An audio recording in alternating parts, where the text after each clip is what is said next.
Chapter 20. A good imagination gone wrong. Spring had come once more to Green Gables, the beautiful, capricious, reluctant Canadian spring, lingering along through April and May in a succession of sweet, fresh, chilly days, with pink sunsets and miracles of resurrection and growth. The maples in Lover's Lane were red-budded, and little curly ferns pushed up around the Dryad's bubble. Away up in the barrens, behind Mr. Silas Sloane's place, the mayflowers blossomed out, pink and white stars of sweetness under their brown leaves. All the schoolgirls and boys had one golden afternoon gathering them, coming home in the clear, echoing twilight with arms and baskets full of flowery spoil. "I'm so sorry for people who live in lands where there are no mayflowers," said Anne. "Diana says perhaps they have something better, but there couldn't be anything better than mayflowers, could there, Marilla? And Diana says if they don't know what they are, like they don't miss them."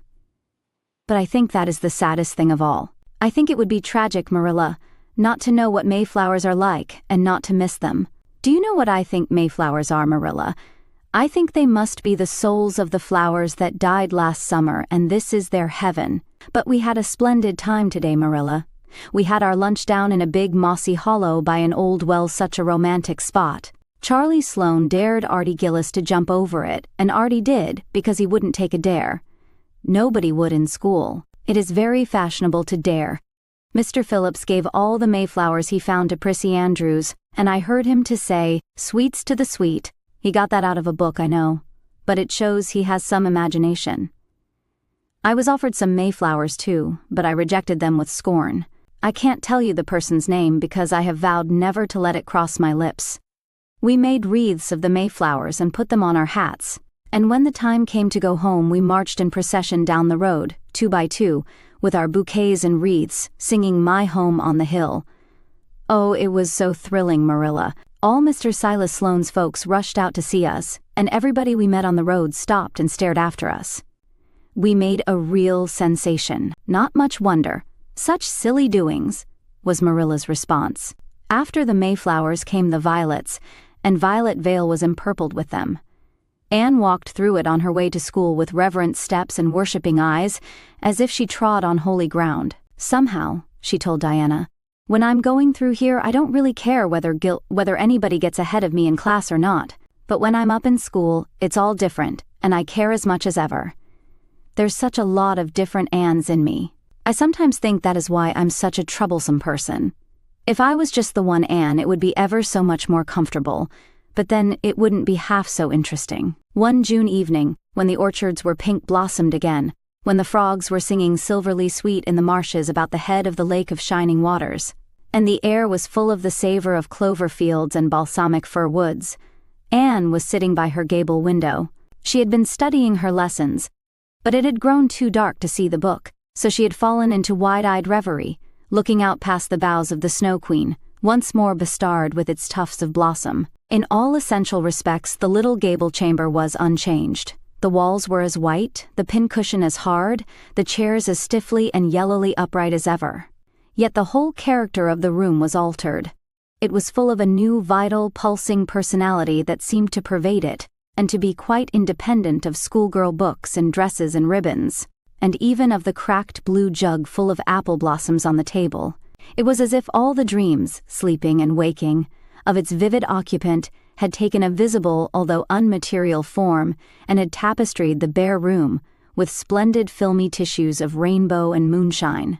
Presently Marilla came briskly in with some of Anne's freshly ironed school aprons.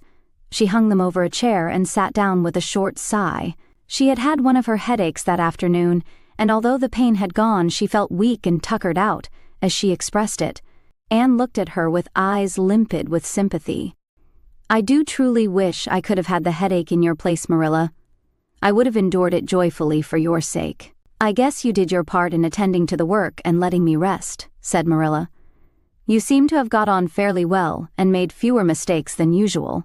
Of course it wasn't exactly necessary to starch Matthew's handkerchiefs, and most people when they put a pie in the oven to warm up for dinner take it out and eat it when it gets hot, instead of leaving it to be burned to a crisp.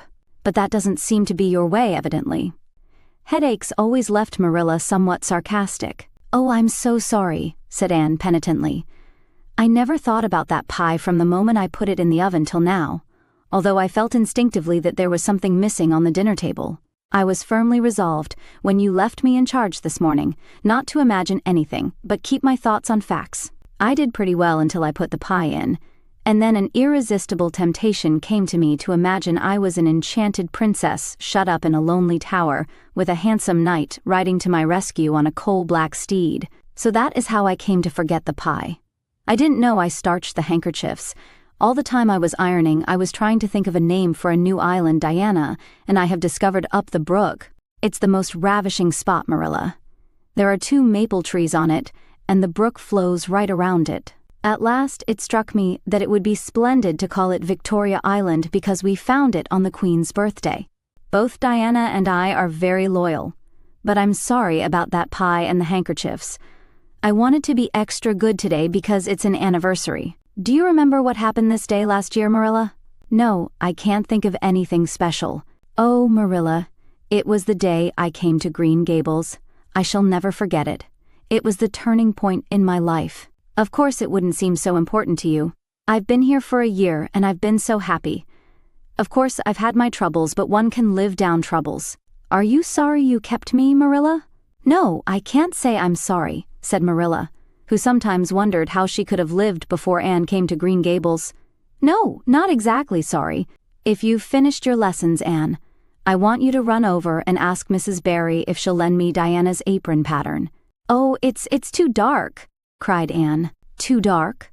Why, it's only twilight, and goodness knows you've gone over often enough after dark. I'll go over early in the morning, said Anne eagerly. I'll get up at sunrise and go over, Marilla. What has got into your head now, Anne Shirley? I want that pattern to cut out your new apron this evening. Go at once, and be smart, too. I'll have to go around by the road then, said Anne, taking up her hat reluctantly. Go by the road and waste half an hour. I'd like to catch you. I can't go through the haunted wood, Marilla, cried Anne desperately. Marilla stared. The haunted wood. Are you crazy? What under the canopy is the haunted wood? The spruce wood over the brook, said Anne in a whisper. Fiddlesticks. There is no such thing as a haunted wood anywhere. Who has been telling you such stuff? Nobody, confessed Anne. Diana and I just imagined the wood was haunted. All the places around here are so commonplace. We just got this up for our own amusement. We began it in April. A haunted wood is so very romantic, Marilla. We chose the spruce grove because it's so gloomy. Oh, we have imagined the most harrowing things.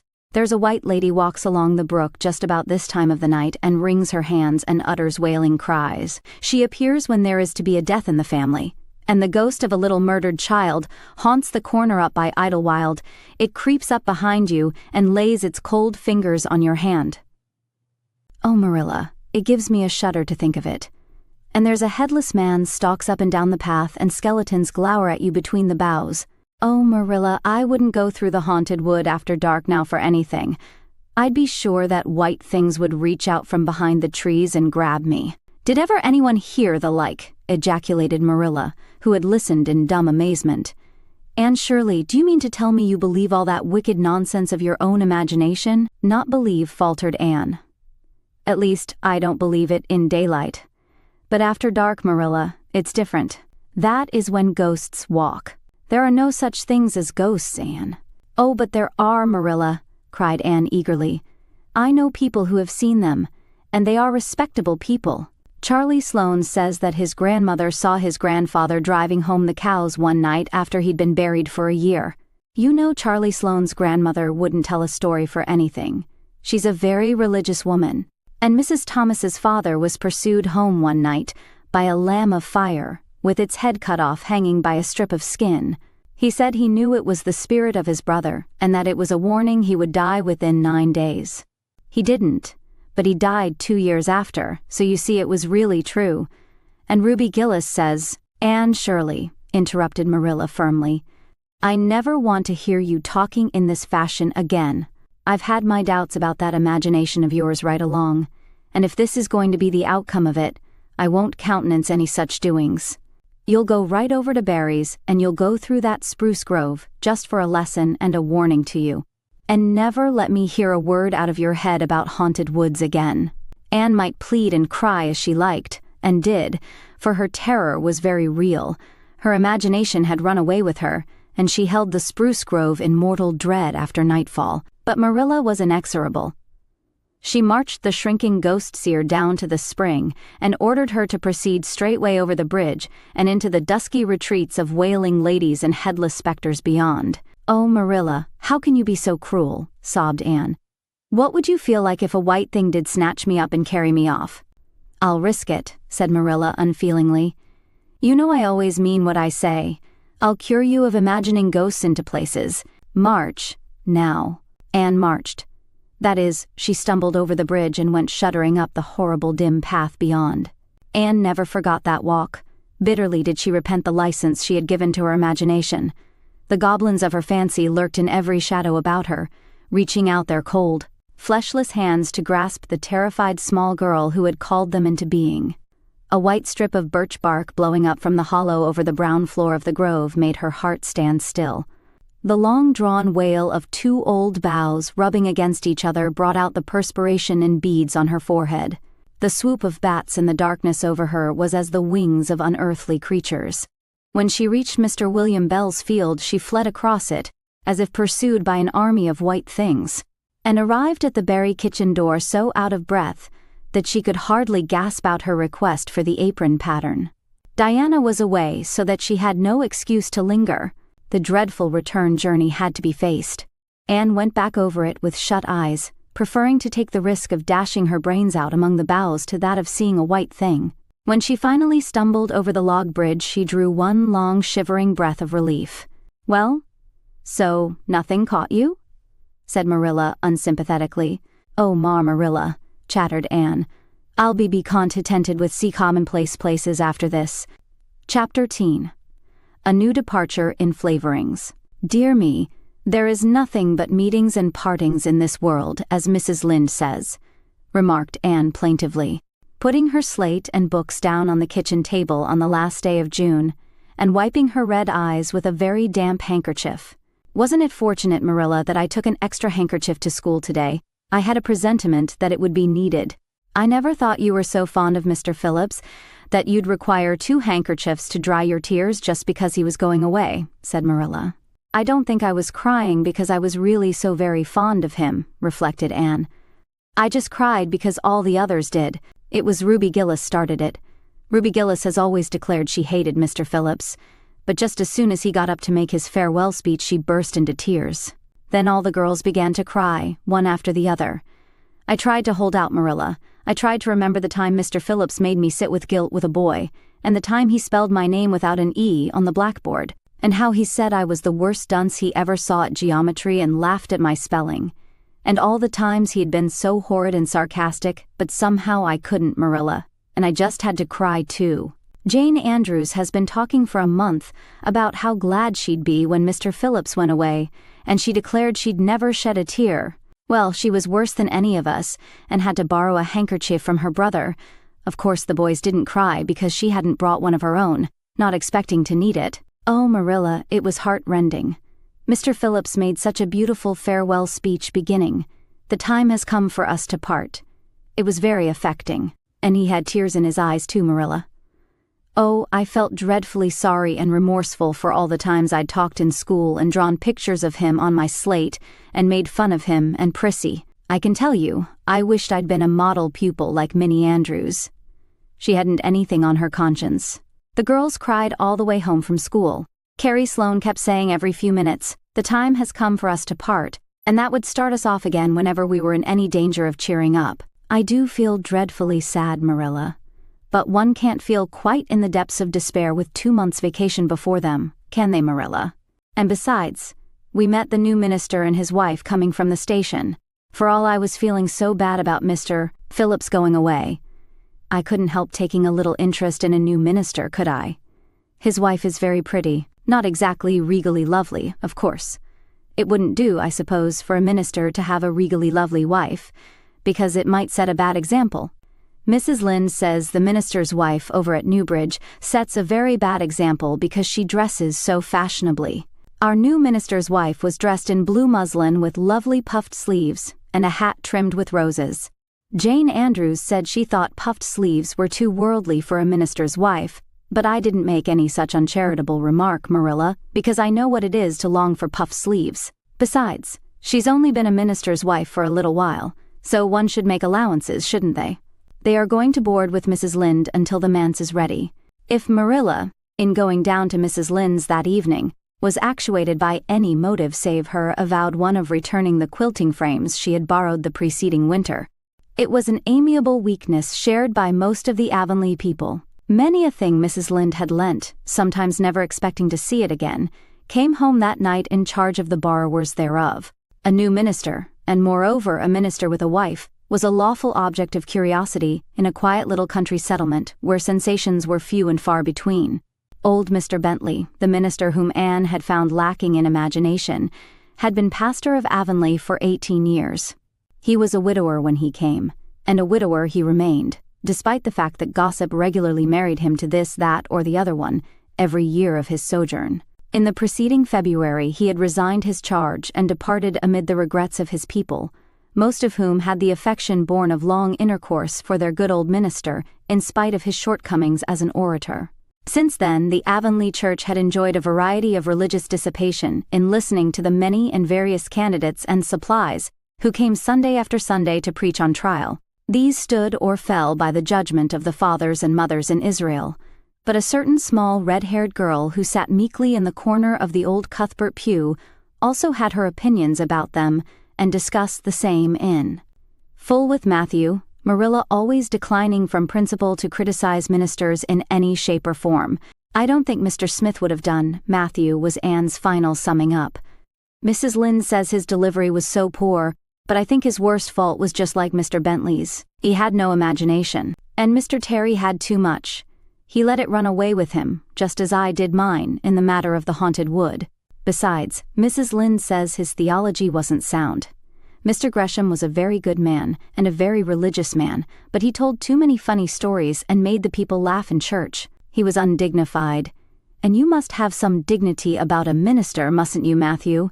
I thought Mr. Marshall was decidedly attractive, but Mrs. Lynde says he isn't married, or even engaged, because she made special inquiries about him. And she says it would never do to have a young unmarried minister in Avonlea, because he might marry in the congregation, and that would make trouble. Mrs. Lynde is a very far-seeing woman, isn't she, Matthew? I'm very glad they've called Mr. Allen. I liked him because his sermon was interesting, and he prayed as if he meant it, and not just as if he did it because he was in the habit of it. Mrs. Lynde says he isn't perfect, but she says she supposes we couldn't expect a perfect minister for $750 a year. And anyhow, his theology is sound because she questioned him thoroughly on all the points of doctrine. And she knows his wife's people, and they are most respectable, and the women are all good housekeepers. Mrs. Lynde says that sound doctrine in the man and good housekeeping in the woman make an ideal combination for a minister's family. The new minister and his wife were a young, pleasant-faced couple, still on their honeymoon, and full of all good and beautiful enthusiasms for their chosen life work. Avonlea opened its heart to them from the start. Old and young liked the frank, cheerful young man with his high ideals, and the bright, gentle little lady who assumed the mistress-ship of the manse. With Mrs. Allen, Anne fell promptly and wholeheartedly in love. She had discovered another kindred spirit. Mrs. Allen is perfectly lovely, she announced one Sunday afternoon. She's taken our class and she's a splendid teacher. She said right away she didn't think it was fair for the teacher to ask all the questions. And you know, Marilla, that is exactly what I've always thought. She said we could ask her any question we liked, and I asked ever so many. I'm good at asking questions, Marilla. I believe you, was Marilla's emphatic comment. Nobody else asked any except Ruby Gillis, and she asked if there was to be a Sunday school picnic this summer. I didn't think that was a very proper question to ask, because it hadn't any connection with the lesson. The lesson was about Daniel in the lion's den, but Mrs. Allen just smiled and said she thought there would be. Mrs. Allen has a lovely smile. She has such exquisite dimples in her cheeks. I wish I had dimples in my cheeks, Marilla. I'm not half so skinny as I was when I came here, but I have no dimples yet. If I had, perhaps I could influence people for good. Mrs. Allen said we ought always to try to influence other people for good. She talked so nice about everything. I never knew before that religion was such a cheerful thing. I always thought it was kind of melancholy, but Mrs. Allen's isn't, and I'd like to be a Christian if I could be one like her. I wouldn't want to be one like Mr. Superintendent Bell." "It's very naughty of you to speak so about Mr. Bell," said Marilla severely. "Mr. Bell is a real good man." "Oh, of course he's good," agreed Anne. "But he doesn't seem to get any comfort out of it. If I could be good, I'd dance and sing all day because I was glad of it. I suppose Mrs. Allen is too old to dance and sing, and of course it wouldn't be dignified in a minister's wife. But I can just feel she's glad she's a Christian, and that she'd be one, even if she could get to heaven without it. I suppose we must have Mr. and Mrs. Allen up to tea some day soon," said Marilla reflectively. "They've been most everywhere but here. Let me see. Next Wednesday would be a good time to have them. But don't say a word to Matthew about it, for if he knew they were coming, he'd find some excuse to be away that day. He'd got so used to Mr. Bentley he didn't mind him. But he's going to find it hard to get acquainted with a new minister, and a new minister's wife will frighten him to death." "I'll be as secret as the dead," assured Anne. "But, oh Marilla, will you let me make a cake for the occasion? I'd love to do something for Mrs. Allen, and you know I can make a pretty good cake by this time." "You can make a layer cake," promised Marilla. Monday and Tuesday great preparations went on at Green Gables. Having the minister and his wife to tea was a serious and important undertaking, and Marilla was determined not to be eclipsed by any of the Avonlea housekeepers. Anne was wild with excitement and delight. She talked it all over with Diana Tuesday night in the twilight, as they sat on the big red stones by the Dryad's bubble and made rainbows in the water with little twigs dipped in for balsam. "Everything is ready, Diana, except my cake which I'm to make in the morning, and the baking powder biscuits which Marilla will make just before tea time. I assure you, Diana, that Marilla and I have had a busy 2 days of it. It's such a responsibility having a minister's family to tea. I never went through such an experience before. You should just see our pantry. It's a sight to behold. We're going to have jellied chicken and cold tongue. We're to have 2 kinds of jelly, red and yellow, and whipped cream and lemon pie, and cherry pie, and 3 kinds of cookies, and fruit cake. And Marilla's famous yellow plum preserves that she keeps especially for ministers, and pound cake and layer cake, and biscuits as aforesaid, and new bread, and old both, in case the minister is dyspeptic and can't eat new. Mrs. Lynde says ministers are dyspeptic, but I don't think Mr. Allen has been a minister long enough for it to have had a bad effect on him. I just grow cold when I think of my layer cake. Oh, Diana, what if it shouldn't be good? I dreamed last night that I was chased all around by a fearful goblin with a big layer cake for a head." "It'll be good all right," assured Diana, who was a very comfortable sort of friend. "I'm sure that piece of the one you made that we had for lunch in Idlewild 2 weeks ago was perfectly elegant." "Yes, but cakes have such a terrible habit of turning out bad just when you especially want them to be good," sighed Anne, setting a particularly well-balsamed twig afloat. "However, I suppose I shall just have to trust to Providence and be careful to put in the flour." "Oh, look, Diana, what a lovely rainbow! Do you suppose the Dryad will come out after we go away and take it for a scarf?" "You know there is no such thing as a Dryad," said Diana. Diana's mother had found out about the haunted wood and had been decidedly angry over it. As a result, Diana had abstained from any further imitative flights of imagination and did not think it prudent to cultivate a spirit of belief even in harmless dryads. "But it's so easy to imagine there is," said Anne. "Every night before I go to bed, I look out of my window and wonder if the Dryad is really sitting here, combing her locks with the spring for a mirror. Sometimes I look for her footprints in the dew in the morning."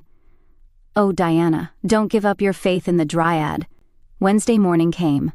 Anne got up at sunrise because she was too excited to sleep. She had caught a severe cold in the head by reason of her dabbling in the spring on the preceding evening, but nothing short of absolute pneumonia could have quenched her interest in culinary matters that morning. After breakfast, she proceeded to make her cake. When she finally shut the oven door upon it, she drew a long breath. "I'm sure I haven't forgotten anything this time, Marilla. But do you think it will rise? Just suppose perhaps the baking powder isn't good. I used it out of the new can. And Mrs. Lynde says you can never be sure of getting good baking powder nowadays when everything is so adulterated. Mrs. Lynde says the government ought to take the matter up, but she says we'll never see the day when a Tory government will do it. Marilla, what if that cake doesn't rise? We'll have plenty without it, was Marilla's unimpassioned way of looking at the subject. The cake did rise, however, and came out of the oven as light and feathery as golden foam. Anne, flushed with delight, clapped it together with layers of ruby jelly and, in imagination, saw Mrs. Allen eating it and possibly asking for another piece. You'll be using the best tea set, of course, Marilla, she said. Can I fix the table with ferns and wild roses? I think that's all nonsense, sniffed Marilla. In my opinion, it's the eatables that matter and not flummery decorations. Mrs. Barry had her table decorated, said Anne, who was not entirely guiltless of the wisdom of the serpent, and the minister paid her an elegant compliment. He said it was a feast for the eye as well as the palate. Well, do as you like, said Marilla, who was quite determined not to be surpassed by Mrs. Barry or anybody else. Only mind you leave enough room for the dishes and the food. Anne laid herself out to decorate in a manner, and after a fashion that should leave Mrs. Barry's nowhere, having abundance of roses and ferns and a very artistic taste of her own. She made that tea table such a thing of beauty that when the minister and his wife sat down to it, they exclaimed in chorus over its loveliness. It's Anne's doings, said Marilla, grimly just, and Anne felt that Mrs. Allen's approving smile was almost too much happiness for this world. Matthew was there, having been inveigled into the party only goodness, and Anne knew how.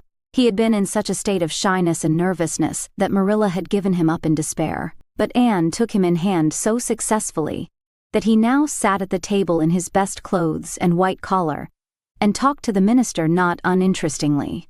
He never said a word to Mrs. Allen, but that perhaps was not to be expected.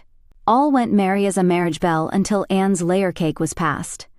Mrs. Allen, having already been helped to a bewildering variety, declined it, but Marilla, seeing the disappointment on Anne's face, said smilingly, "Oh, you must take a piece of this, Mrs. Allen. Anne made it on purpose for you." "In that case, I must sample it," laughed Mrs. Allen, helping herself to a plump triangle, as did also the minister and Marilla. Mrs. Allen took a mouthful of hers and a most peculiar expression crossed her face. Not a word did she say, however, but steadily ate away at it. Marilla saw the expression and hastened to taste the cake. "Anne Shirley," she exclaimed, "what on earth did you put into that cake?" "Nothing but what the recipe said, Marilla," cried Anne with a look of anguish. "Oh, isn't it all right?" "All right, it's simply horrible." "Mr. Allen, don't try to eat it. Anne, taste it yourself. What flavoring did you use?" "Vanilla," said Anne, her face scarlet with mortification after tasting the cake. "Only vanilla.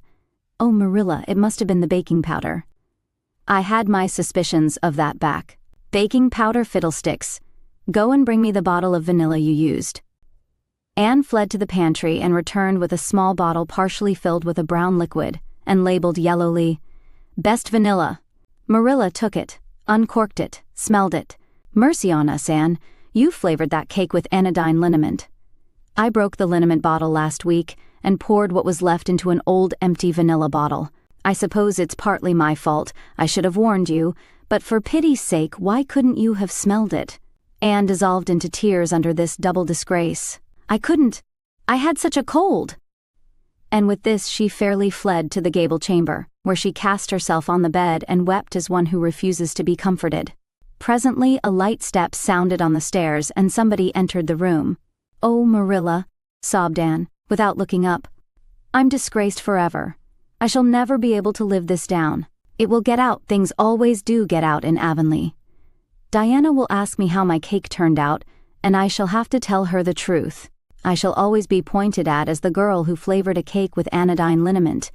Gil, the boys in school, will never get over laughing at it. Oh, Marilla, if you have a spark of Christian pity, don't tell me that I must go down and wash the dishes after this. I'll wash them when the minister and his wife are gone. But I cannot ever look Mrs. Allen in the face again. Perhaps she'll think I tried to poison her. Mrs. Lynde says she knows an orphan girl who tried to poison her benefactor. But the liniment isn't poisonous. It's meant to be taken internally, although not in cakes. Won't you tell Mrs. Allen so, Marilla?" "Suppose you jump up and tell her so yourself," said a merry voice. Anne flew up, to find Mrs. Allen standing by her bed, surveying her with laughing eyes. "My dear little girl, you mustn't cry like this," she said, genuinely disturbed by Anne's tragic face. "Why, it's all just a funny mistake that anybody might make." "Oh no, it takes me to make such a mistake," said Anne forlornly. "And I wanted to have that cake so nice for you, Mrs. Allen." "Yes, I know, dear. And I assure you I appreciate your kindness and thoughtfulness just as much as if it had turned out all right. Now, you mustn't cry anymore, but come down with me and show me your flower garden. Miss Cuthbert tells me you have a little plot all your own. I want to see it, for I'm very much interested in flowers." Anne permitted herself to be led down and comforted, reflecting that it was really providential that Mrs. Allen was a kindred spirit. Nothing more was said about the liniment cake, and when the guests went away, Anne found that she had enjoyed the evening more than could have been expected, considering that terrible incident. Nevertheless, she sighed deeply.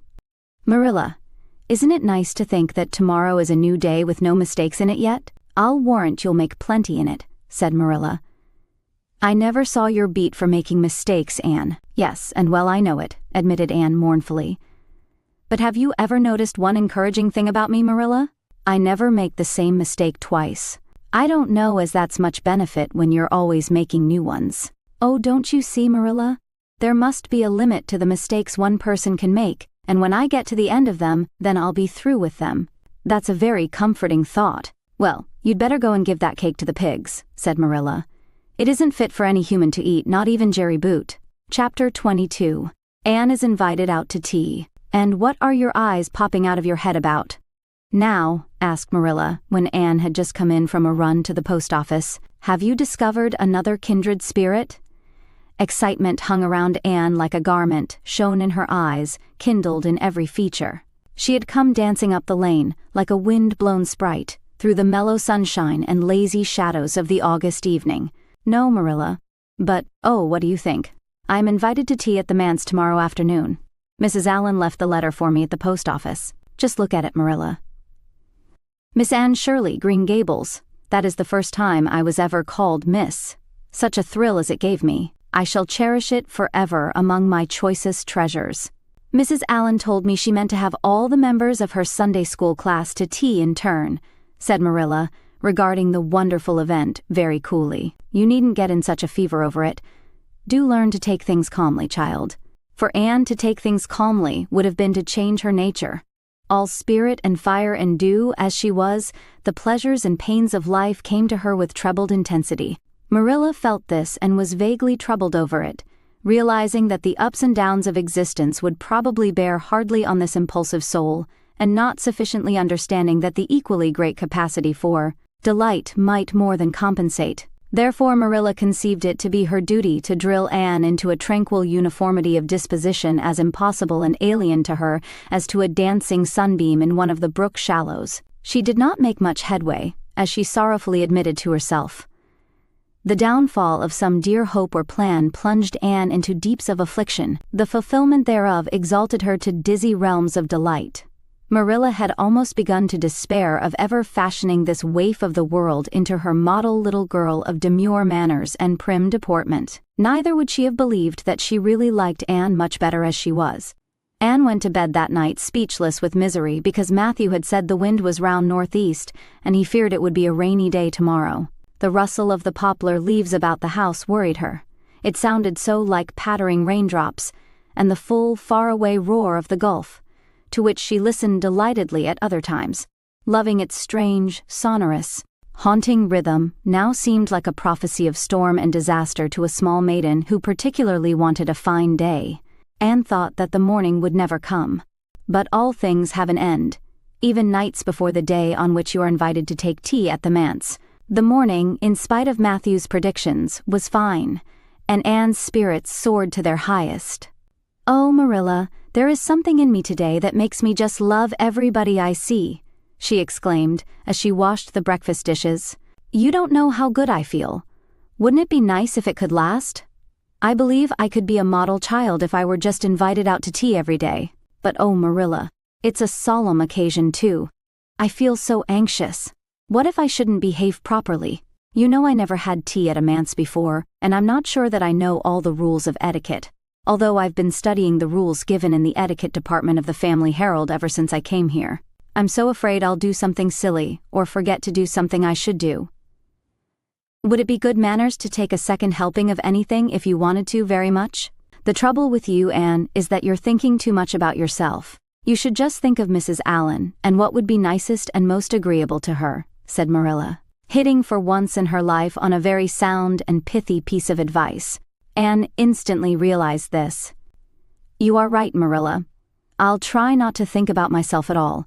Anne evidently got through her visit without any serious breach of etiquette, for she came home through the twilight, under a great high-sprung sky gloried over with trails of saffron and rosy cloud, in a beatified state of mind, and told Marilla all about it happily, sitting on the big red sandstone slab at the kitchen door with her tired curly head in Marilla's gingham lap.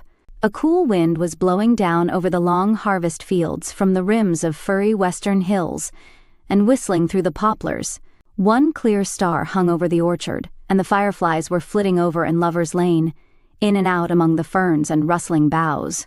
Anne watched them as she talked, and somehow felt that wind and stars and fireflies were all tangled up together into something unutterably sweet and enchanting. Oh, Marilla, I've had a most fascinating time. I feel that I have not lived in vain, and I shall always feel like that, even if I should never be invited to tea at a manse again. When I got there, Mrs. Allen met me at the door. She was dressed in the sweetest dress of pale pink organdy, with dozens of frills and elbow sleeves, and she looked just like a seraph. I really think I'd like to be a minister's wife when I grow up, Marilla. A minister mightn't mind my red hair because he wouldn't be thinking of such worldly things, but then of course one would have to be naturally good, and I'll never be that, so I suppose there's no use in thinking about it. Some people are naturally good, you know, and others are not. I'm one of the others. Mrs. Lynde says I'm full of original sin. No matter how hard I try to be good, I can never make such a success of it as those who are naturally good. It's a good deal like geometry, I expect. But don't you think the trying so hard ought to count for something? Mrs. Allen is one of the naturally good people. I love her passionately. You know there are some people, like Matthew and Mrs. Allen, that you can love right off without any trouble. And there are others, like Mrs. Lynde, that you have to try very hard to love. You know you ought to love them because they know so much and are such active workers in the church, but you have to keep reminding yourself of it all the time or else you forget. There was another little girl at the manse to tea, from the White Sands Sunday School. Her name was Laurette Bradley, and she was a very nice little girl. Not exactly a kindred spirit, you know, but still very nice. We had an elegant tea, and I think I kept all the rules of etiquette pretty well. After tea, Mrs. Allen played and sang, and she got Loretta and me to sing too. Mrs. Allen says I have a good voice, and she says I must sing in the Sunday school choir after this. You can't think how I was thrilled at the mere thought. I've longed so to sing in the Sunday school choir, as Diana does, but I feared it was an honor I could never aspire to. Loretta had to go home early because there is a big concert in the White Sands Hotel tonight, and her sister is to recite at it. Loretta says that the Americans at the hotel give a concert every fortnight in aid of the Charlottetown Hospital, and they ask lots of the White Sands people to recite. Loretta said she expected to be asked herself someday. I just gazed at her in awe. After she had gone, Mrs. Allen and I had a heart-to-heart talk. I told her everything about Mrs. Thomas and the twins, and Katie Maurice, and Violetta, and coming to Green Gables and my troubles over geometry. And would you believe it, Marilla? Mrs. Allen told me she was a dunce at geometry too. You don't know how that encouraged me. Mrs. Lynde came to the manse just before I left. And what do you think, Marilla? The trustees have hired a new teacher, and it's a lady. Her name is Miss Muriel Stacy. Isn't that a romantic name? Mrs. Lynde says they've never had a female teacher in Avonlea before, and she thinks it is a dangerous innovation. But I think it will be splendid to have a lady teacher, and I really don't see how I'm going to live through the 2 weeks before school begins. I'm so impatient to see her. Chapter 23.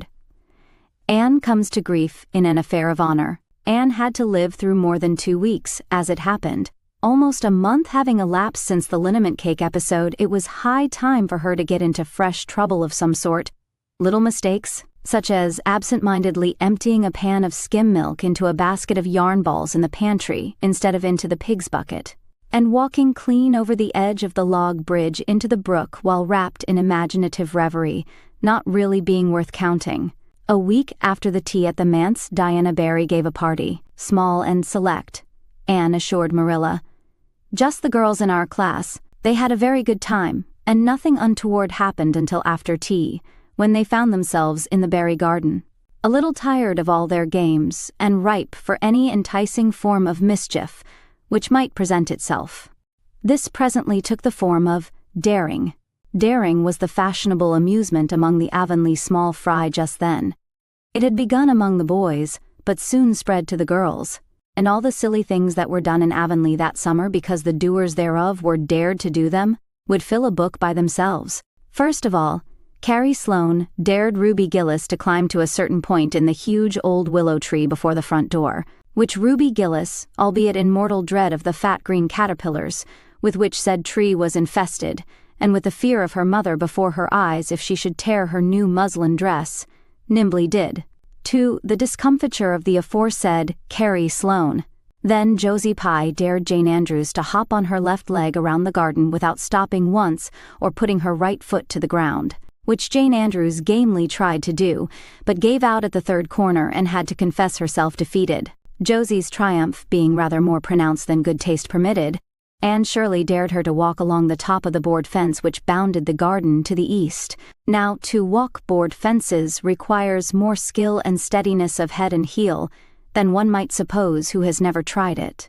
But Josie Pye, if deficient in some qualities that make for popularity, had at least a natural and inborn gift, duly cultivated, for walking board fences. Josie walked the Barry fence with an airy unconcern, which seemed to imply that a little thing like that wasn't worth a dare. Reluctant admiration greeted her exploit, for most of the other girls could appreciate it, having suffered many things themselves in their efforts to walk fences. Josie descended from her perch, flushed with victory, and darted a defiant glance at Anne. Anne tossed her red braids. "I don't think it's such a very wonderful thing to walk a little low board fence," she said. "I knew a girl in Marysville who could walk the ridgepole of a roof." "I don't believe it," said Josie flatly. "I don't believe anybody could walk a ridgepole. You couldn't anyhow." "Couldn't I?" cried Anne rashly. "Then I dare you to do it," said Josie defiantly. "I dare you to climb up there and walk the ridgepole of Mr. Barry's kitchen roof." Anne turned pale, but there was clearly only one thing to be done. She walked toward the house where a ladder was leaning against the kitchen roof. All the fifth-class girls said, "Oh!" partly in excitement, partly in dismay. "Don't you do it, Anne," entreated Diana. "You'll fall off and be killed. Never mind Josie Pye. It isn't fair to dare anybody to do anything so dangerous." "I must do it. My honor is at stake," said Anne solemnly. "I shall walk that ridgepole, Diana, or perish in the attempt. If I am killed, you are to have my pearl bead ring." Anne climbed the ladder amid breathless silence, gained the ridgepole, balanced herself uprightly on that precarious footing, and started to walk along it. Dizzily conscious that she was uncomfortably high up in the world, and that walking ridgepoles was not a thing in which your imagination helped you out much. Nevertheless, she managed to take several steps before the catastrophe came. Then she swayed, lost her balance, stumbled, staggered, and fell, sliding down over the sun-baked roof and crashing off it through the tangle of Virginia creeper beneath all before the dismayed circle below could give a simultaneous, terrified shriek. If Anne had tumbled off the roof on the side up which she had ascended, Diana would probably have fallen heir to the pearl bead ring then and there. Fortunately, she fell on the other side, where the roof extended down over the porch so nearly to the ground that a fall therefrom was a much less serious thing. Nevertheless, when Diana and the other girls had rushed frantically around the house except Ruby Gillis, who remained as if rooted to the ground and went into hysterics, they found Anne lying all white and limp among the wreck and ruin of the Virginia creeper. "Anne, are you killed?" shrieked Diana, throwing herself on her knees beside her friend. "Oh, Anne, dear Anne, speak just one word to me and tell me if you're killed," to the immense relief of all the girls, and especially of Josie Pye, who, in spite of lack of imagination, had been seized with horrible visions of a future branded as the girl who was the cause of Anne Shirley's early and tragic death. Anne sat dizzily up and answered uncertainly, "No, Diana, I am not killed, but I think I am rendered unconscious." "Where?" sobbed Carrie Sloane. "Oh, where, Anne?" Before Anne could answer, Mrs. Barry appeared on the scene. At sight of her, Anne tried to scramble to her feet, but sank back again with a sharp little cry of pain. "What's the matter?" "Where have you hurt yourself?" demanded Mrs. Barry. "My ankle," gasped Anne.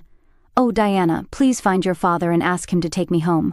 I know I can never walk there, and I'm sure I couldn't hop so far on one foot when Jane couldn't even hop around the garden." Marilla was out in the orchard picking a handful of summer apples when she saw Mr. Barry coming over the log bridge and up the slope, with Mrs. Barry beside him and a whole procession of little girls trailing after him.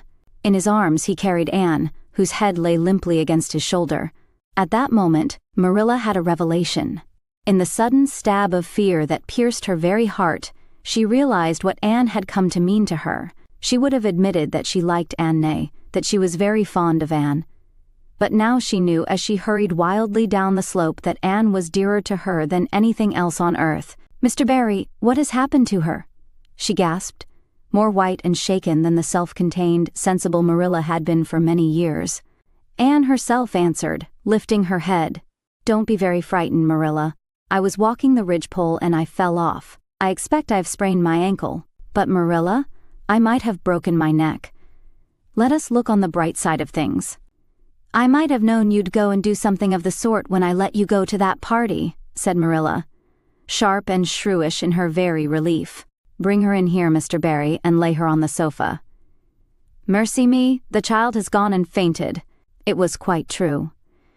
Overcome by the pain of her injury, Anne had one more of her wishes granted to her. She had fainted dead away.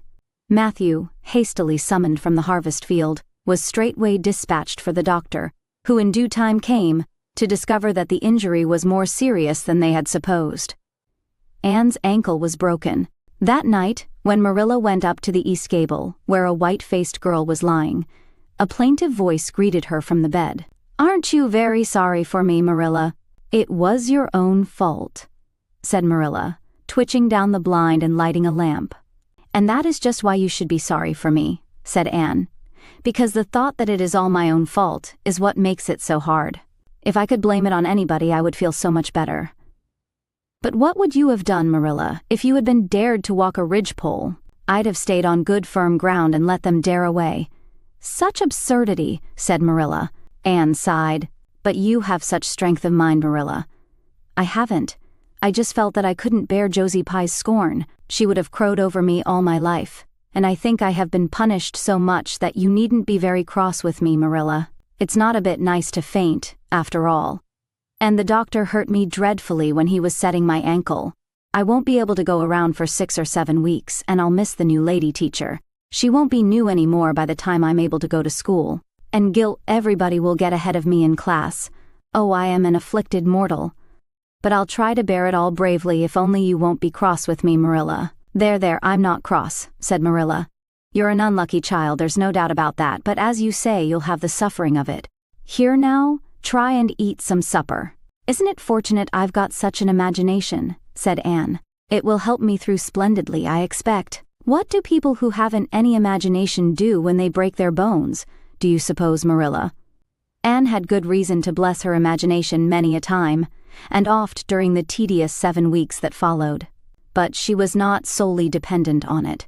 She had many visitors, and not a day passed without one or more of the schoolgirls dropping in to bring her flowers and books and tell her all the happenings in the juvenile world of Avonlea.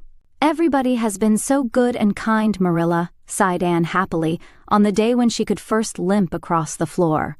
"It isn't very pleasant to be laid up, but there is a bright side to it, Marilla. You find out how many friends you have. Why, even Superintendent Bell came to see me, and he's really a very fine man.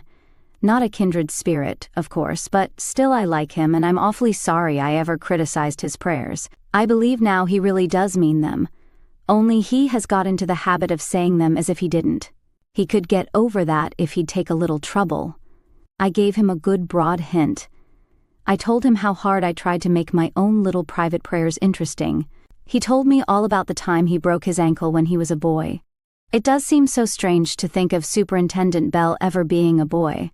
Even my imagination has its limits, for I can't imagine that.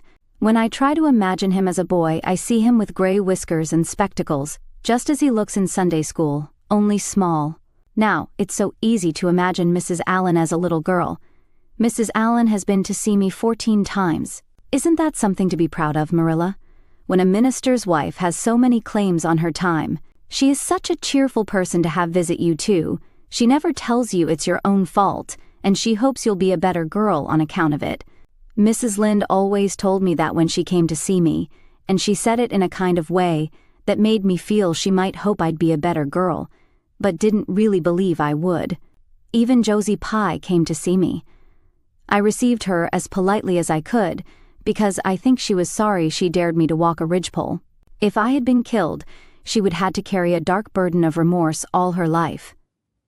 Diana has been a faithful friend. She's been over every day to cheer my lonely pillow. But oh, I shall be so glad when I can go to school, for I've heard such exciting things about the new teacher. The girls all think she is perfectly sweet. Diana says she has the loveliest fair curly hair and such fascinating eyes. She dresses beautifully, and her sleeve puffs are bigger than anybody else's in Avonlea. Every other Friday afternoon she has recitations, and everybody has to say a piece or take part in a dialogue. Oh, it's just glorious to think of it. Josie Pye says she hates it, but that is just because Josie has so little imagination. Diana and Ruby Gillis and Jane Andrews are preparing a dialogue called A Morning Visit for next Friday. And the Friday afternoons they don't have recitations. Miss Stacy takes them all to the woods for a field day, and they study ferns and flowers and birds. And they have physical culture exercises every morning and evening. Mrs. Lynde says she never heard of such goings-on, and it all comes of having a lady teacher. But I think it must be splendid, and I believe I shall find that Miss Stacy is a kindred spirit. There's one thing plain to be seen, Anne, said Marilla, and that is that your fall off the Barry roof hasn't injured your tongue at all. Chapter 24. Miss Stacy and her pupils get up a concert. It was October again, when Anne was ready to go back to school, a glorious October, all red and gold, with mellow mornings when the valleys were filled with delicate mists, as if the spirit of autumn had poured them in for the sun to drain amethyst, pearl, silver, rose, and smoke blue. The dews were so heavy that the fields glistened like cloth of silver, and there were such heaps of rustling leaves in the hollows of many-stemmed woods to run crisply through. The birch path was a canopy of yellow, and the ferns were sere and brown all along it. There was a tang in the very air that inspired the hearts of small maidens tripping, unlike snails, swiftly and willingly to school, and it was jolly to be back again at the little brown desk beside Diana, with Ruby Gillis nodding across the aisle, and Carrie Sloane sending up notes, and Julia Bell passing a chew of gum down from the back seat. Anne drew a long breath of happiness as she sharpened her pencil and arranged her picture cards in her desk. Life was certainly very interesting. In the new teacher she found another true and helpful friend. Miss Stacy was a bright, sympathetic young woman with the happy gift of winning and holding the affections of her pupils and bringing out the best that was in them, mentally and morally. Anne expanded like a flower under this wholesome influence and carried home to the admiring Matthew and the critical Marilla glowing accounts of schoolwork and aims. I love Miss Stacy with my whole heart, Marilla. She is so ladylike and she has such a sweet voice. When she pronounces my name, I feel instinctively that she's spelling it with an E. We had recitations this afternoon. I just wish you could have been there to hear me recite Mary, Queen of Scots. I just put my whole soul into it. Ruby Gillis told me coming home that the way I said the line, "Now for my father's arms," she said, "my woman's heart farewell," just made her blood run cold. Well now, you might recite it for me some of these days out in the barn, suggested Matthew. Of course I will, said Anne meditatively. But I won't be able to do it so well, I know. It won't be so exciting as it is when you have a whole schoolful before you hanging breathlessly on your words. I know I won't be able to make your blood run cold. Mrs. Lynde says it made her blood run cold to see the boys climbing to the very tops of those big trees on Bell's Hill after crow's nests last Friday, said Marilla. I wonder at Miss Stacy for encouraging it, but we wanted a crow's nest for nature study, explained Anne. That was on our field afternoon. Field afternoons are splendid, Marilla, and Miss Stacy explains everything so beautifully. We have to write compositions on our field afternoons, and I write the best ones. It's very vain of you to say so then. You'd better let your teacher say it. But she did say it, Marilla. And indeed I'm not vain about it. How can I be, when I'm such a dunce at geometry? Although I'm really beginning to see through it a little too. Miss Stacy makes it so clear. Still, I'll never be good at it, and I assure you it is a humbling reflection. But I love writing compositions. Mostly Miss Stacy lets us choose our own subjects, but next week, we are to write a composition on some remarkable person. It's hard to choose among so many remarkable people who have lived. Mustn't it be splendid to be remarkable and have compositions written about you after you're dead? Oh, I would dearly love to be remarkable. I think when I grow up I'll be a trained nurse and go with the Red Crosses to the field of battle as a messenger of mercy. That is, if I don't go out as a foreign missionary. That would be very romantic, but one would have to be very good to be a missionary, and that would be a stumbling block. We have physical culture exercises every day too. They make you graceful and promote digestion. Promote fiddlesticks, said Marilla, who honestly thought it was all nonsense. But all the field afternoons and recitation Fridays and physical culture contortions paled before a project which Miss Stacy brought forward in November. This was that the scholars of Avonlea School should get up a concert and hold it in the hall on Christmas night, for the laudable purpose of helping to pay for a schoolhouse flag. The pupils one and all taking graciously to this plan, the preparations for a program were begun at once. And of all the excited performers-elect none was so excited as Anne Shirley, who threw herself into the undertaking heart and soul, hampered as she was by Marilla's disapproval. Marilla thought it all rank foolishness. It's just filling your heads up with nonsense, and taking time that ought to be put on your lessons, she grumbled. I don't approve of children's getting up concerts and racing about to practices. It makes them vain and forward and fond of gadding. But think of the worthy object, pleaded Anne. A flag will cultivate a spirit of patriotism, Marilla. Fudge. There's precious little patriotism in the thoughts of any of you. All you want is a good time. Well, when you can combine patriotism and fun, isn't it all right? Of course it's real nice to be getting up a concert. We're going to have 6 choruses and Diana's to sing a solo. I'm in 2 dialogues, the Society for the Suppression of Gossip and the Fairy Queen. The boys are going to have a dialogue too. And I'm to have 2 recitations, Marilla. I just tremble when I think of it, but it's a nice thrilly kind of tremble, and we're to have a tableau at the last, Faith, Hope, and Charity. Diana and Ruby and I are to be in it, all draped in white with flowing hair. I'm to be Hope, with my hands clasped so, and my eyes uplifted. I'm going to practice my recitations in the garret. Don't be alarmed if you hear me groaning. I have to groan heart-rendingly in one of them, and it's really hard to get up a good artistic groan, Marilla. Josie Pye is sulky because she didn't get the part she wanted in the dialogue. She wanted to be the Fairy Queen. That would have been ridiculous, for who ever heard of a fairy queen as fat as Josie? Fairy queens must be slender. Jane Andrews is to be the queen, and I am to be one of her maids of honor. Josie says she thinks a red-haired fairy is just as ridiculous as a fat one, but I do not let myself mind what Josie says. I'm to have a wreath of white roses on my hair, and Ruby Gillis is going to lend me her slippers because I haven't any of my own. It's necessary for fairies to have slippers, you know. You couldn't imagine a fairy wearing boots, could you? Especially with copper toes? We are going to decorate the hall with creeping spruce and fir mottos with pink tissue paper roses in them. And we are all to march in 2 by 2 after the audience is seated, while Emma White plays a march on the organ. Oh, Marilla, I know you are not so enthusiastic about it as I am, but don't you hope your little Anne will distinguish herself? All I hope is that you'll behave yourself. I'll be heartily glad when all this fuss is over, and you'll be able to settle down. You are simply good for nothing just now, with your head stuffed full of dialogues and groans and tableaus.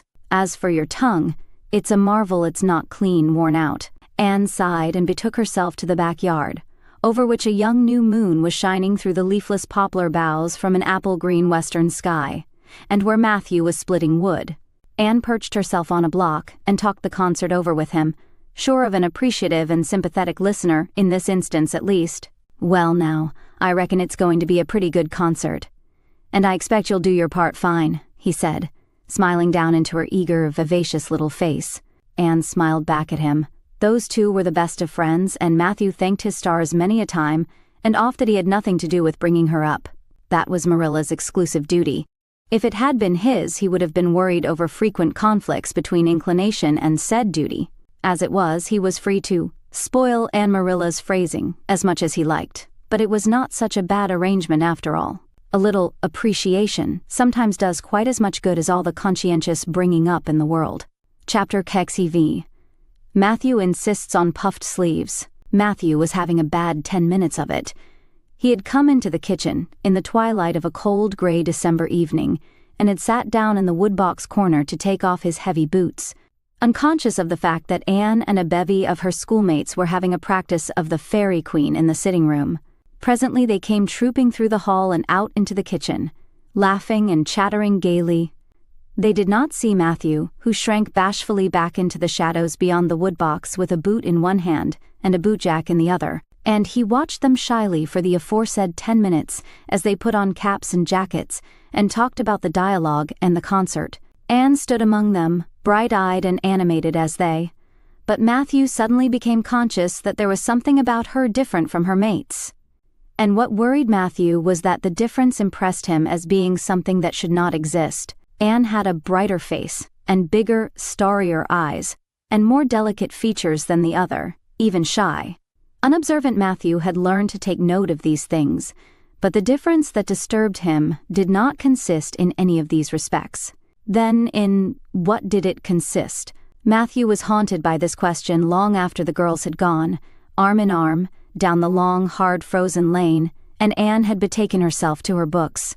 He could not refer it to Marilla, who, he felt, would be quite sure to sniff scornfully, and remark that the only difference she saw between Anne and the other girls was that they sometimes kept their tongues quiet while Anne never did. This, Matthew felt, would be no great help.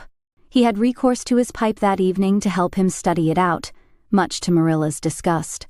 After 2 hours of smoking and hard reflection, Matthew arrived at a solution of his problem. Anne was not dressed like the other girls. The more Matthew thought about the matter, the more he was convinced that Anne never had been dressed like the other girls, never since she had come to Green Gables. Marilla kept her clothed in plain dark dresses, all made after the same unvarying pattern. If Matthew knew there was such a thing as fashion in dress, it was as much as he did. But he was quite sure that Anne's sleeves did not look at all like the sleeves the other girls wore. He recalled the cluster of little girls he had seen around her that evening, all gay in waists of red and blue and pink and white, and he wondered why Marilla always kept her so plainly and soberly gowned. Of course it must be all right. Marilla knew best, and Marilla was bringing her up. Probably some wise, inscrutable motive was to be served thereby, but surely it would do no harm to let the child have one pretty dress, something like Diana Barry always wore. Matthew decided that he would give her one, that surely could not be objected to as an unwarranted putting in of his oar. Christmas was only a fortnight off. A nice new dress would be the very thing for a present. Matthew, with a sigh of satisfaction, put away his pipe and went to bed, while Marilla opened all the doors and aired the house. The very next evening Matthew betook himself to Carmody to buy the dress, determined to get the worst over and have done with it. It would be, he felt assured, no trifling ordeal. There were some things Matthew could buy and prove himself no mean bargainer, but he knew he would be at the mercy of shopkeepers when it came to buying a girl's dress. After much cogitation, Matthew resolved to go to Samuel Lawson's store instead of William Blair's. To be sure, the Cuthberts always had gone to William Blair's.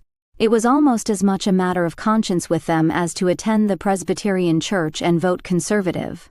But William Blair's 2 daughters frequently waited on customers there, and Matthew held them in absolute dread. He could contrive to deal with them when he knew exactly what he wanted, and could point it out, but in such a matter as this, requiring explanation and consultation, Matthew felt that he must be sure of a man behind the counter. So he would go to Lawson's, where Samuel or his son would wait on him. Alas! Matthew did not know that Samuel, in the recent expansion of his business, had set up a lady clerk also. She was a niece of his wife's and a very dashing young person indeed, with a huge drooping pompadour, big rolling brown eyes, and a most extensive and bewildering smile. She was dressed with exceeding smartness and wore several bangle bracelets that glittered and rattled and tinkled with every movement of her hands. Matthew was covered with confusion at finding her there at all, and those bangles completely wrecked his wits at one fell swoop. "What can I do for you this evening, Mr. Cuthbert?" Miss Lucilla Harris inquired, briskly and ingratiatingly, tapping the counter with both hands. "Have you any garden rakes?" stammered Matthew. Miss Harris looked somewhat surprised, as well she might, to hear a man inquiring for garden rakes in the middle of December. "I believe we have 1 or 2 left over," she said. "But they're upstairs in the lumber room. I'll go and see." During her absence, Matthew collected his scattered senses for another effort, when Miss Harris returned with the rake and cheerfully inquired, "Anything else tonight, Mr. Cuthbert?" Matthew took his courage in both hands and replied, "Well now, since you suggest it, I might as well take that as, buy some hayseed." Miss Harris had heard Matthew Cuthbert called odd. She now concluded that he was entirely crazy. "We only keep hayseed in the spring," she explained loftily. "We've none on hand just now." "Oh, certainly, just as you say," stammered unhappy Matthew, seizing the rake and making for the door. At the threshold he recollected that he had not paid for it, and he turned miserably back. While Miss Harris was counting out his change, he rallied his powers for a final desperate attempt. "Well now, if it isn't too much trouble, I might as well, I'd like to look at some sugar." "White or brown?" queried Miss Harris patiently. "Oh well, now brown," said Matthew feebly. "There's a barrel of it over there," said Miss Harris, shaking her bangles at it.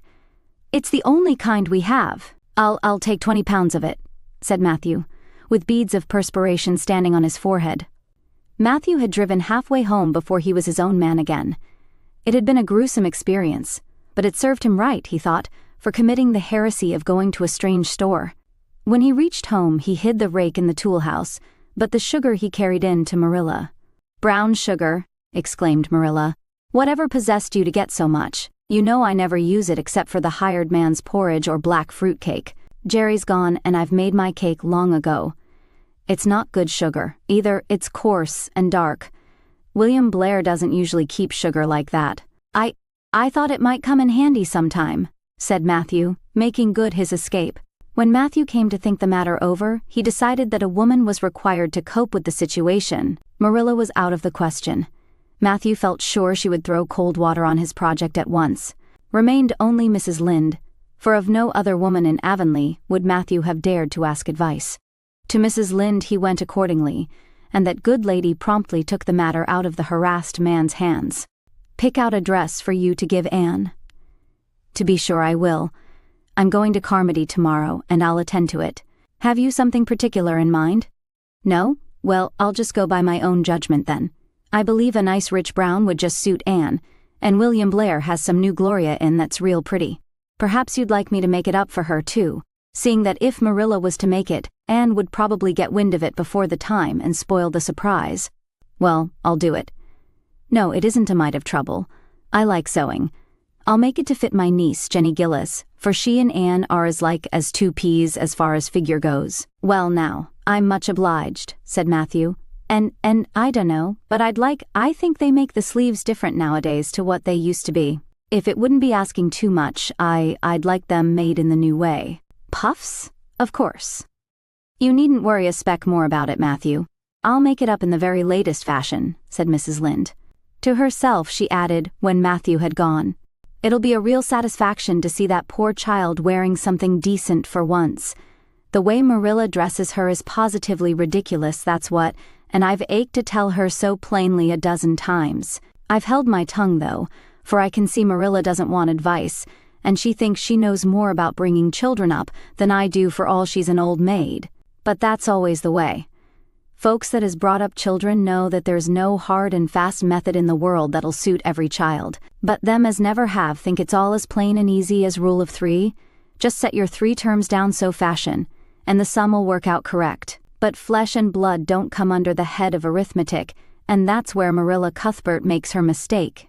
I suppose she's trying to cultivate a spirit of humility in Anne by dressing her as she does, but it's more likely to cultivate envy and discontent.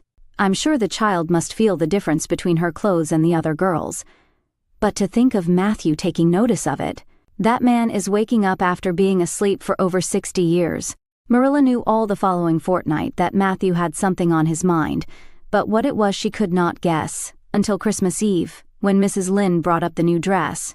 Marilla behaved pretty well on the whole, although it is very likely she distrusted Mrs. Lynde's diplomatic explanation that she had made the dress because Matthew was afraid Anne would find out about it too soon if Marilla made it. So this is what Matthew has been looking so mysterious over and grinning about to himself for 2 weeks, is it? She said a little stiffly but tolerantly. I knew he was up to some foolishness. Well, I must say, I don't think Anne needed any more dresses. I made her 3 good, warm, serviceable ones this fall, and anything more is sheer extravagance. There's enough material in those sleeves alone to make a waist, I declare there is. You'll just pamper Anne's vanity, Matthew, and she's as vain as a peacock now. Well, I hope she'll be satisfied at last, for I know she's been hankering after those silly sleeves ever since they came in, although she never said a word after the first. The puffs have been getting bigger and more ridiculous right along. They're as big as balloons now. Next year, anybody who wears them will have to go through a door sideways. Christmas morning broke on a beautiful white world. It had been a very mild December, and people had looked forward to a green Christmas, but just enough snow fell softly in the night to transfigure Avonlea. Anne peeped out from her frosted gable window with delighted eyes. The firs in the haunted wood were all feathery and wonderful. The birches and wild cherry trees were outlined in pearl. The plowed fields were stretches of snowy dimples, and there was a crisp tang in the air that was glorious. Anne ran downstairs singing until her voice re-echoed through Green Gables. Merry Christmas, Marilla. Merry Christmas, Matthew. Isn't it a lovely Christmas? I'm so glad it's white. Any other kind of Christmas doesn't seem real, does it? I don't like green Christmases. They're not green, they're just nasty faded browns and grays. What makes people call them green? Why, Matthew, is that for me? Oh, Matthew! Matthew had sheepishly unfolded the dress from its paper swathings and held it out with a deprecatory glance at Marilla, who feigned to be contemptuously filling the teapot, but nevertheless watched the scene out of the corner of her eye with a rather interested air. Anne took the dress and looked at it in reverent silence. Oh, how pretty it was. A lovely soft brown gloria with all the gloss of silk, a skirt with dainty frills and shirrings, a waist elaborately pin-tucked in the most fashionable way, with a little ruffle of filmy lace at the neck. But the sleeves, they were the crowning glory. Long elbow cuffs, and above them 2 beautiful puffs divided by rows of shirring and bows of brown silk ribbon. That's a Christmas present for you, Anne, said Matthew shyly. Why, Anne, don't you like it? Well now. For Anne's eyes had suddenly filled with tears. Like it? Oh, Matthew. Anne laid the dress over a chair and clasped her hands. Matthew, it's perfectly exquisite. Oh, I can never thank you enough. Look at those sleeves. Oh, it seems to me this must be a happy dream. Well, let us have breakfast, interrupted Marilla. I must say, Anne, I don't think you needed the dress, but since Matthew has got it for you, see that you take good care of it. There's a hair ribbon Mrs. Lynde left for you. It's brown to match the dress. Come now, sit in. I don't see how I'm going to eat breakfast, said Anne rapturously. Breakfast seems so commonplace at such an exciting moment. I'd rather feast my eyes on that dress. I'm so glad that puffed sleeves are still fashionable. It did seem to me that I'd never get over it if they went out before I had a dress with them. I'd never have felt quite satisfied, you see. It was lovely of Mrs. Lynde to give me the ribbon, too. I feel that I ought to be a very good girl indeed. It's at times like this, I'm sorry I'm not a model little girl, and I always resolve that I will be in future. But somehow, it's hard to carry out your resolutions when irresistible temptations come. Still, I really will make an extra effort after this. When the commonplace breakfast was over, Diana appeared, crossing the white log bridge in the hollow, a gay little figure in her crimson ulster. Anne flew down the slope to meet her. Merry Christmas, Diana. And oh, it's a wonderful Christmas. I've something splendid to show you. Matthew has given me the loveliest dress, with such sleeves. I couldn't even imagine any nicer. I've got something more for you, said Diana breathlessly. Here, this box. Aunt Josephine sent us out a big box with ever so many things in it, and this is for you. I'd have brought it over last night. but it didn't come until after dark. And I never feel very comfortable coming through the haunted wood in the dark now. Anne opened the box and peeped in. First a card with "For the Anne girl and Merry Christmas" written on it, and then a pair of the daintiest little kid slippers, with beaded toes and satin bows and glistening buckles. "Oh," said Anne. "Diana, this is too much. I must be dreaming." "I call it providential," said Diana. "You won't have to borrow Ruby's slippers now, and that's a blessing, for they're 2 sizes too big for you, and it would be awful to hear a fairy shuffling. Josie Pye would be delighted. Mind you, Rob Wright went home with Gertie Pye from the practice night before last. Did you ever hear anything equal to that?" All the Avonlea scholars were in a fever of excitement that day, for the hall had to be decorated and a last grand rehearsal held. The concert came off in the evening and was a pronounced success. The little hall was crowded, all the performers did excellently well, but Anne was the bright particular star of the occasion, as even envy, in the shape of Josie Pye, dared not deny. "Oh, hasn't it been a brilliant evening?"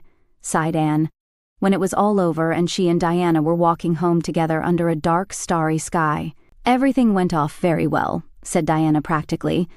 "I guess we must have made as much as $10. Mind you, Mr. Allen is going to send an account of it to the Charlottetown papers."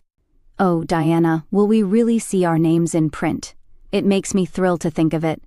Your solo was perfectly elegant, Diana. I felt prouder than you did when it was encored. I just said to myself, it is my dear bosom friend who is so honored." "Well, your recitations just brought down the house, Anne. That sad one was simply splendid." "Oh, I was so nervous, Diana. When Mr. Allen called out my name, I really cannot tell how I ever got up on that platform. I felt as if a million eyes were looking at me and through me, and for one dreadful moment, I was sure I couldn't begin at all. Then I thought of my lovely puffed sleeves and took courage. I knew that I must live up to those sleeves, Diana. So I started in, and my voice seemed to be coming from ever so far away. I just felt like a parrot. It's providential that I practiced those recitations so often up in the garret, or I'd never have been able to get through. Did I groan all right?" "Yes, indeed, you groaned lovely," assured Diana. "I saw old Mrs. Sloane wiping away tears when I sat down. It was splendid to think I had touched somebody's heart. It's so romantic to take part in a concert, isn't it?" "Oh, it's been a very memorable occasion indeed." "Wasn't the boys' dialogue fine?" said Diana. "Gilbert Blythe was just splendid. Anne, I do think it's awful mean the way you treat Gil. Wait till I tell you.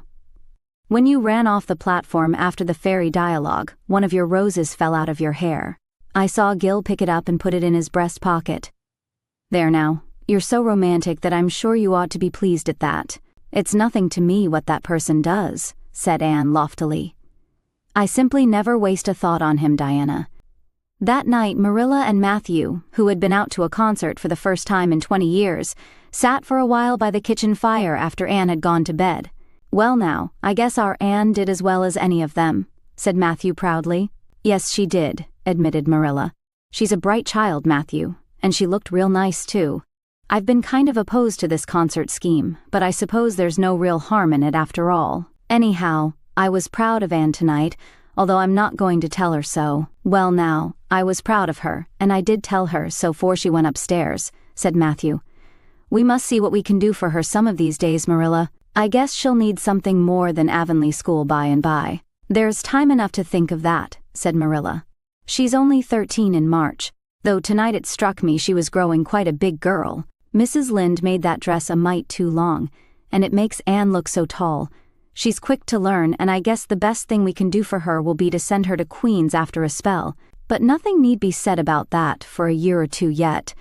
"Well now, it'll do no harm to be thinking it over off and on," said Matthew. "Things like that are all the better for lots of thinking over." Chapter 26. The Story Club is formed.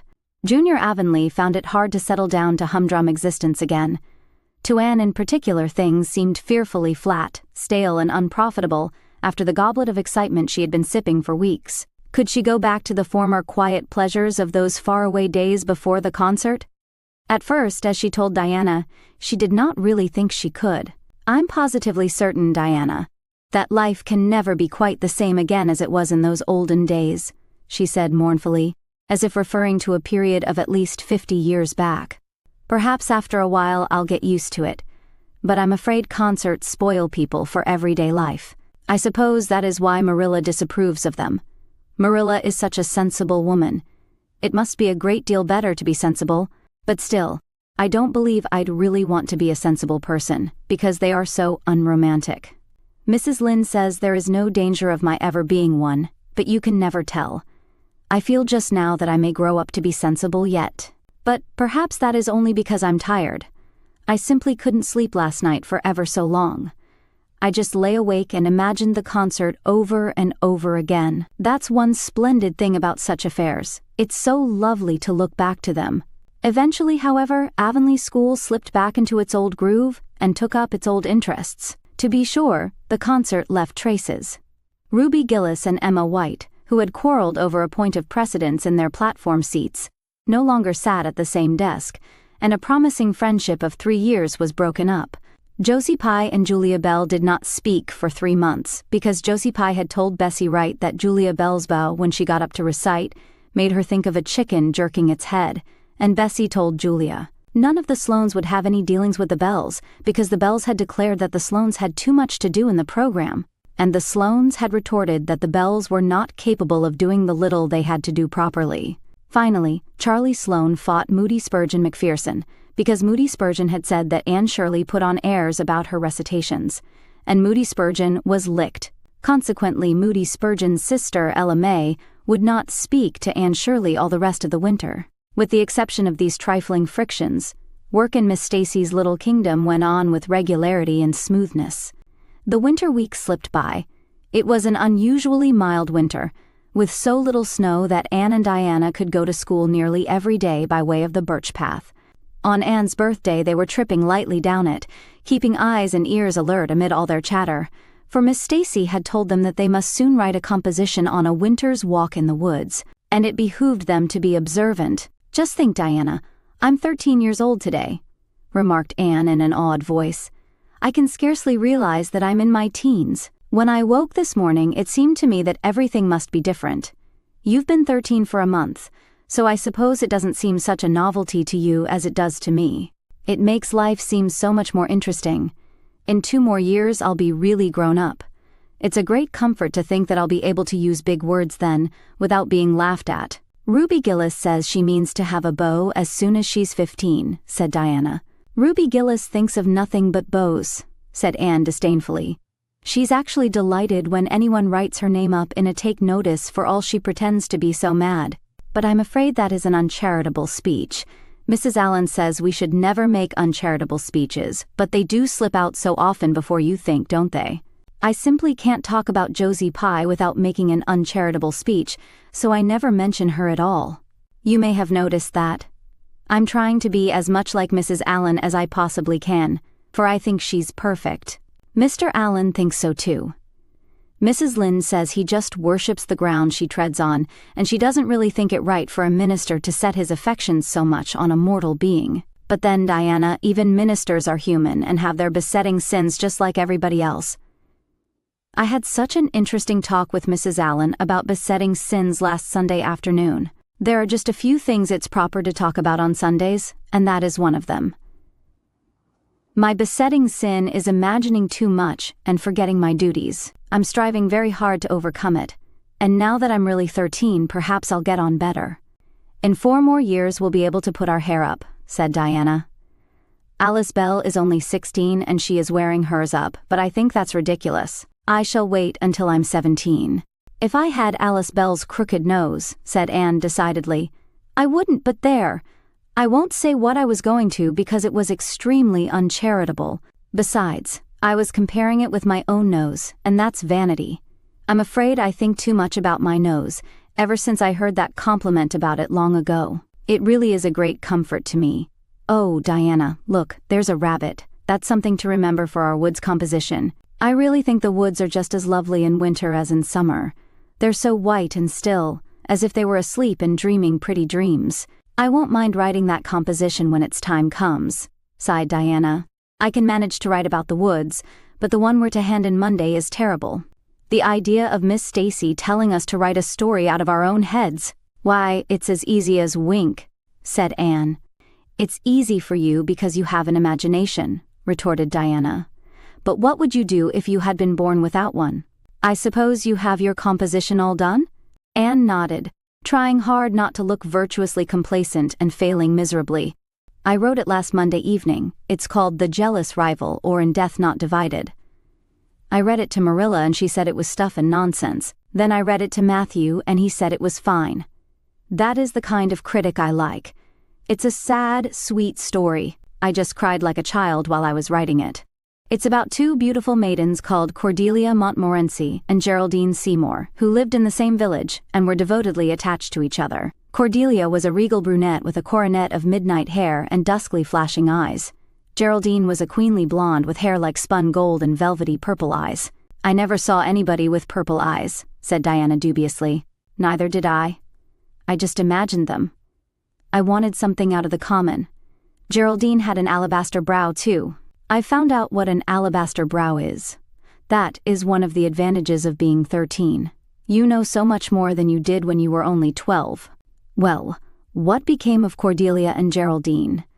asked Diana, who was beginning to feel rather interested in their fate. "They grew in beauty side by side until they were 16. Then Bertram DeVere came to their native village and fell in love with the fair Geraldine. He saved her life when her horse ran away with her in a carriage, and she fainted in his arms, and he carried her home 3 miles, because, you understand, the carriage was all smashed up. I found it rather hard to imagine the proposal because I had no experience to go by. I asked Ruby Gillis if she knew anything about how men proposed, because I thought she'd likely be an authority on the subject, having so many sisters married. Ruby told me she was hid in the hall pantry when Malcolm Andres proposed to her sister Susan. She said Malcolm told Susan that his dad had given him the farm in his own name, and then said, "What do you say, darling pet, if we get hitched this fall?" And Susan said, "Yes, no, I don't know, let me see," and there they were, engaged as quick as that. But I didn't think that sort of a proposal was a very romantic one, so in the end I had to imagine it out as well as I could. I made it very flowery and poetical, and Bertram went on his knees, although Ruby Gillis says it isn't done nowadays. Geraldine accepted him in a speech a page long. I can tell you I took a lot of trouble with that speech. I rewrote it 5 times and I look upon it as my masterpiece. Bertram gave her a diamond ring and a ruby necklace and told her they would go to Europe for a wedding tour, for he was immensely wealthy. But then, alas, shadows began to darken over their path.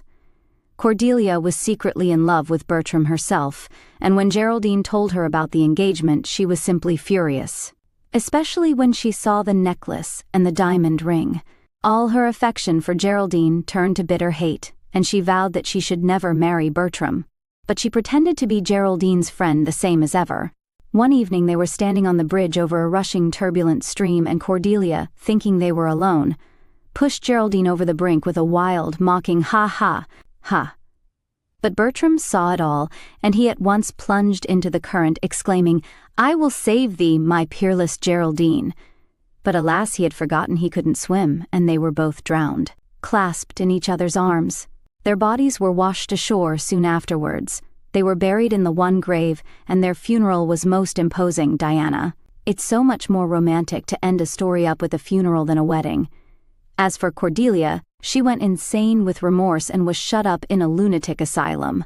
I thought that was a poetical retribution for her crime. How perfectly lovely, sighed Diana, who belonged to Matthew's school of critics. I don't see how you can make up such thrilling things out of your own head, Anne. I wish my imagination was as good as yours. It would be if you'd only cultivate it, said Anne cheeringly. I've just thought of a plan, Diana. Let you and me have a story club all our own, and write stories for practice. I'll help you along, until you can do them by yourself. You ought to cultivate your imagination, you know. Miss Stacy says so. Only we must take the right way. I told her about the haunted wood, but she said we went the wrong way about it in that. This was how the story club came into existence. It was limited to Diana and Anne at first, but soon it was extended to include Jane Andrews and Ruby Gillis, and 1 or 2 others who felt that their imaginations needed cultivating. No boys were allowed in it, although Ruby Gillis opined that their admission would make it more exciting, and each member had to produce 1 story a week. It's extremely interesting, Anne told Marilla. Each girl has to read her story out loud, and then we talk it over. We are going to keep them all sacredly and have them to read to our descendants. We each write under a nom de plume. Mine is Rosamond Montmorency. All the girls do pretty well.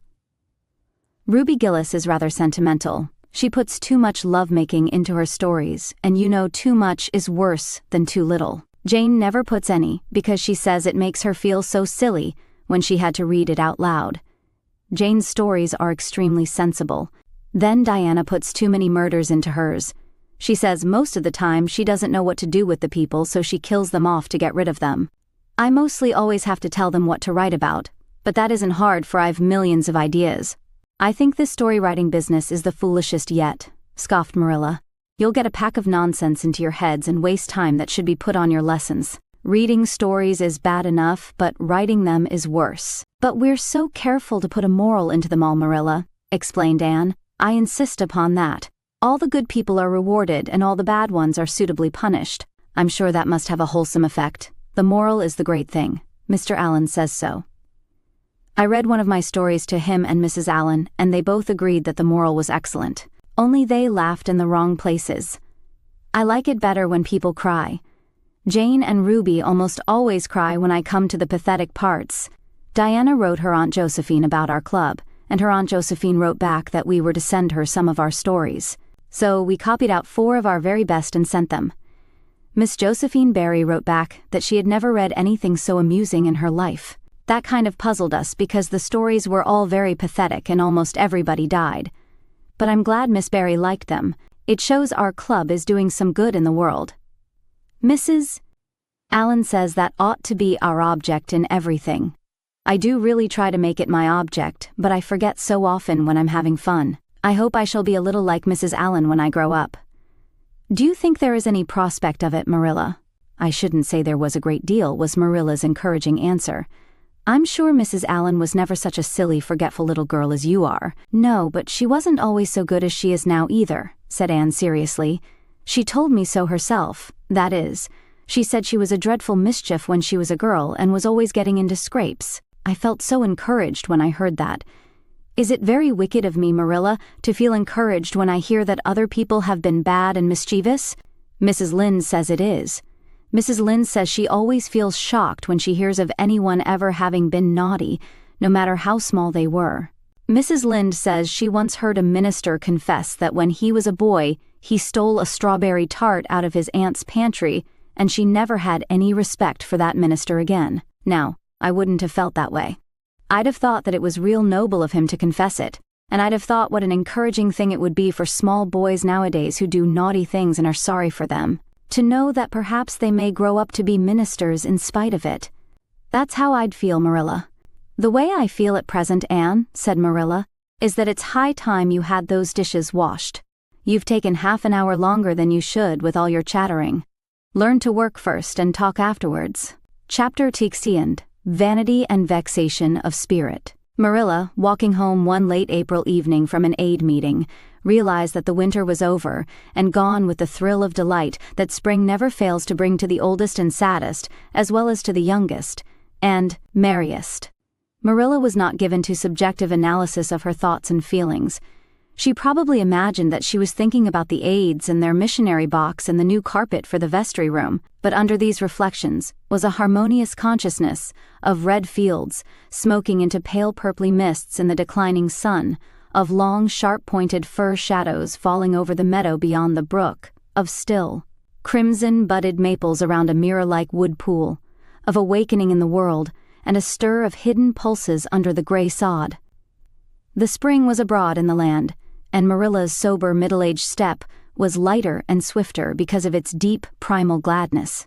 Her eyes dwelt affectionately on Green Gables, peering through its network of trees and reflecting the sunlight back from its windows in several little coruscations of glory.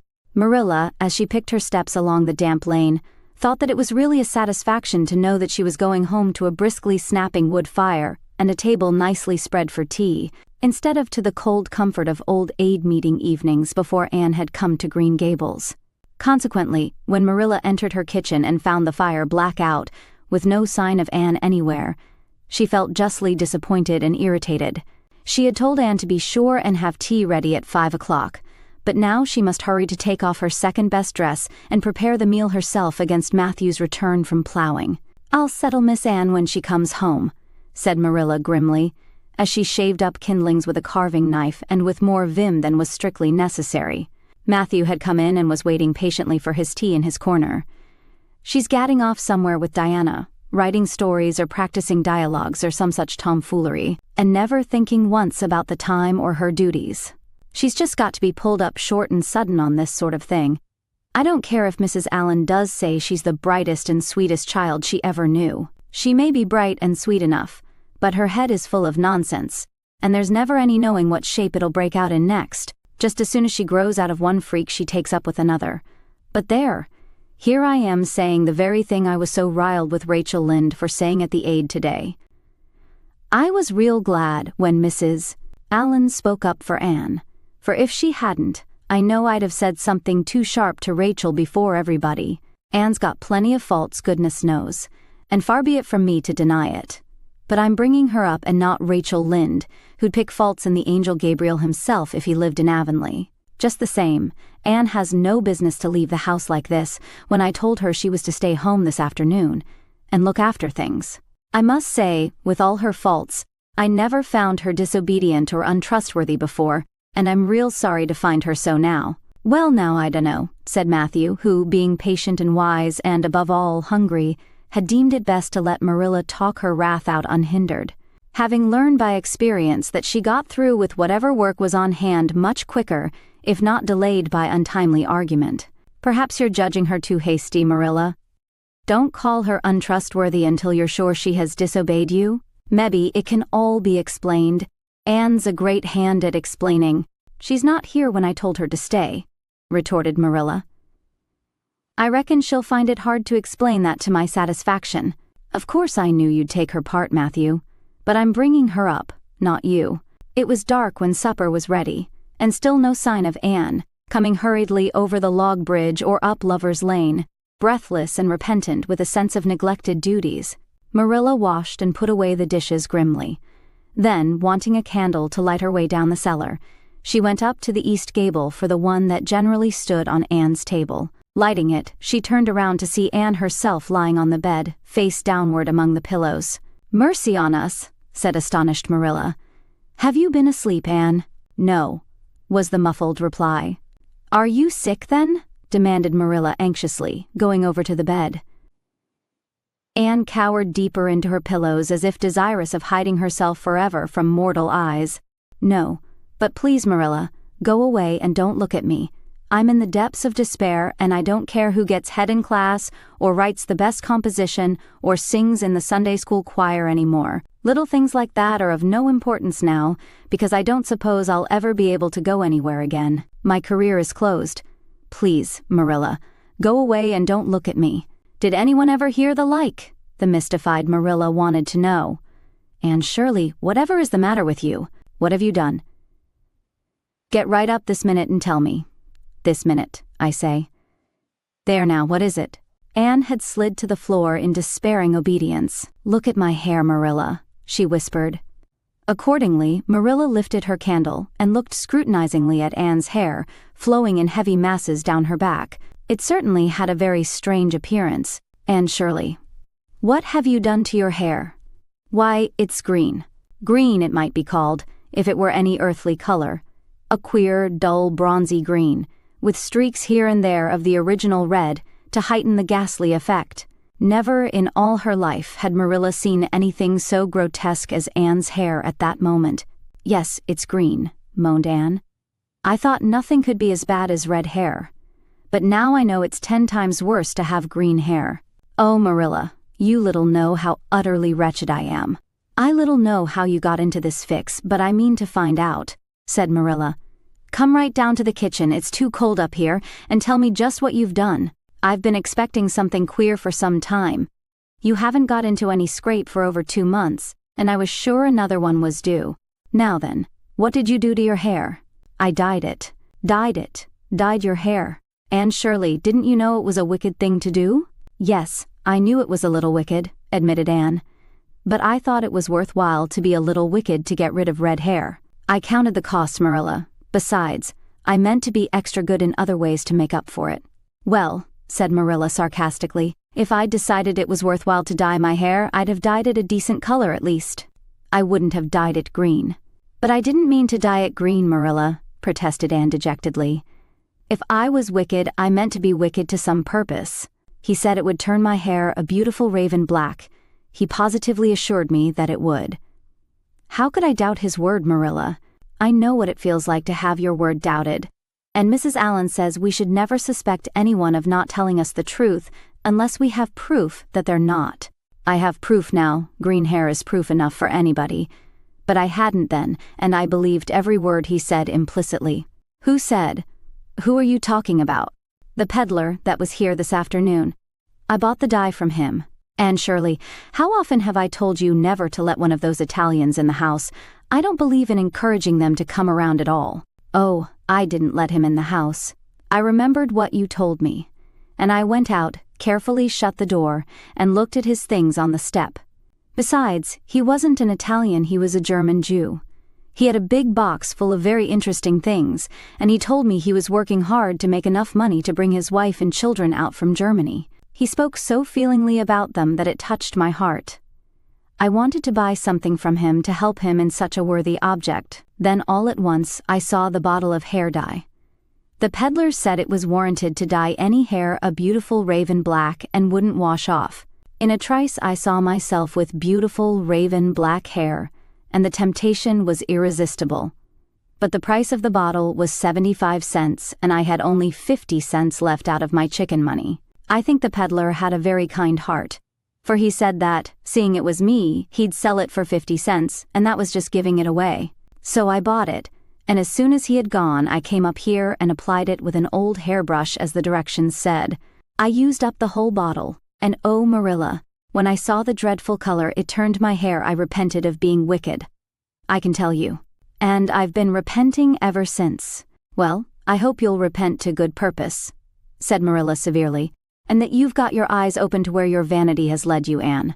Goodness knows what's to be done. I suppose the first thing is to give your hair a good washing and see if that will do any good. Accordingly, Anne washed her hair, scrubbing it vigorously with soap and water, but for all the difference it made, she might as well have been scouring its original red. The peddler had certainly spoken the truth when he declared that the dye wouldn't wash off. However, his veracity might be impeached in other respects. Oh, Marilla, what shall I do? Questioned Anne in tears. I can never live this down. People have pretty well forgotten my other mistakes, the liniment cake and setting Diana drunk and flying into a temper with Mrs. Lynde, but they'll never forget this. They will think I am not respectable. Oh, Marilla, what a tangled web we weave when first we practice to deceive. That is poetry, but it is true. And oh, how Josie Pye will laugh. Marilla, I cannot face Josie Pye. I am the unhappiest girl in Prince Edward Island. Anne's unhappiness continued for a week. During that time she went nowhere and shampooed her hair every day. Diana alone of outsiders knew the fatal secret, but she promised solemnly never to tell, and it may be stated here and now that she kept her word. At the end of the week, Marilla said decidedly, "It's no use, Anne. That is fast dye if ever there was any. Your hair must be cut off, there is no other way. You can't go out with it looking like that." Anne's lips quivered, but she realized the bitter truth of Marilla's remarks. With a dismal sigh, she went for the scissors. "Please cut it off at once, Marilla, and have it over." Oh, I feel that my heart is broken. This is such an unromantic affliction. The girls in books lose their hair in fevers, or sell it to get money for some good deed, and I'm sure I wouldn't mind losing my hair in some such fashion half so much. But there is nothing comforting in having your hair cut off because you've dyed it a dreadful color, is there? I'm going to weep all the time you're cutting it off, if it won't interfere. It seems such a tragic thing. Anne wept then, but later on, when she went upstairs and looked in the glass, she was calm with despair. Marilla had done her work thoroughly, and it had been necessary to shingle the hair as closely as possible.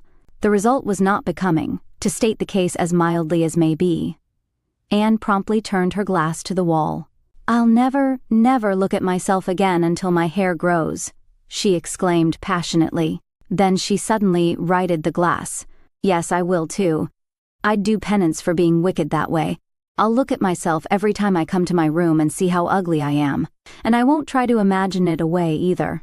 I never thought I was vain about my hair, of all things, but now I know I was, in spite of its being red, because it was so long and thick and curly.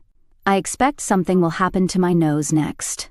Anne's clipped head made a sensation in school on the following Monday, but to her relief nobody guessed the real reason for it, not even Josie Pye, who, however, did not fail to inform Anne that she looked like a perfect scarecrow.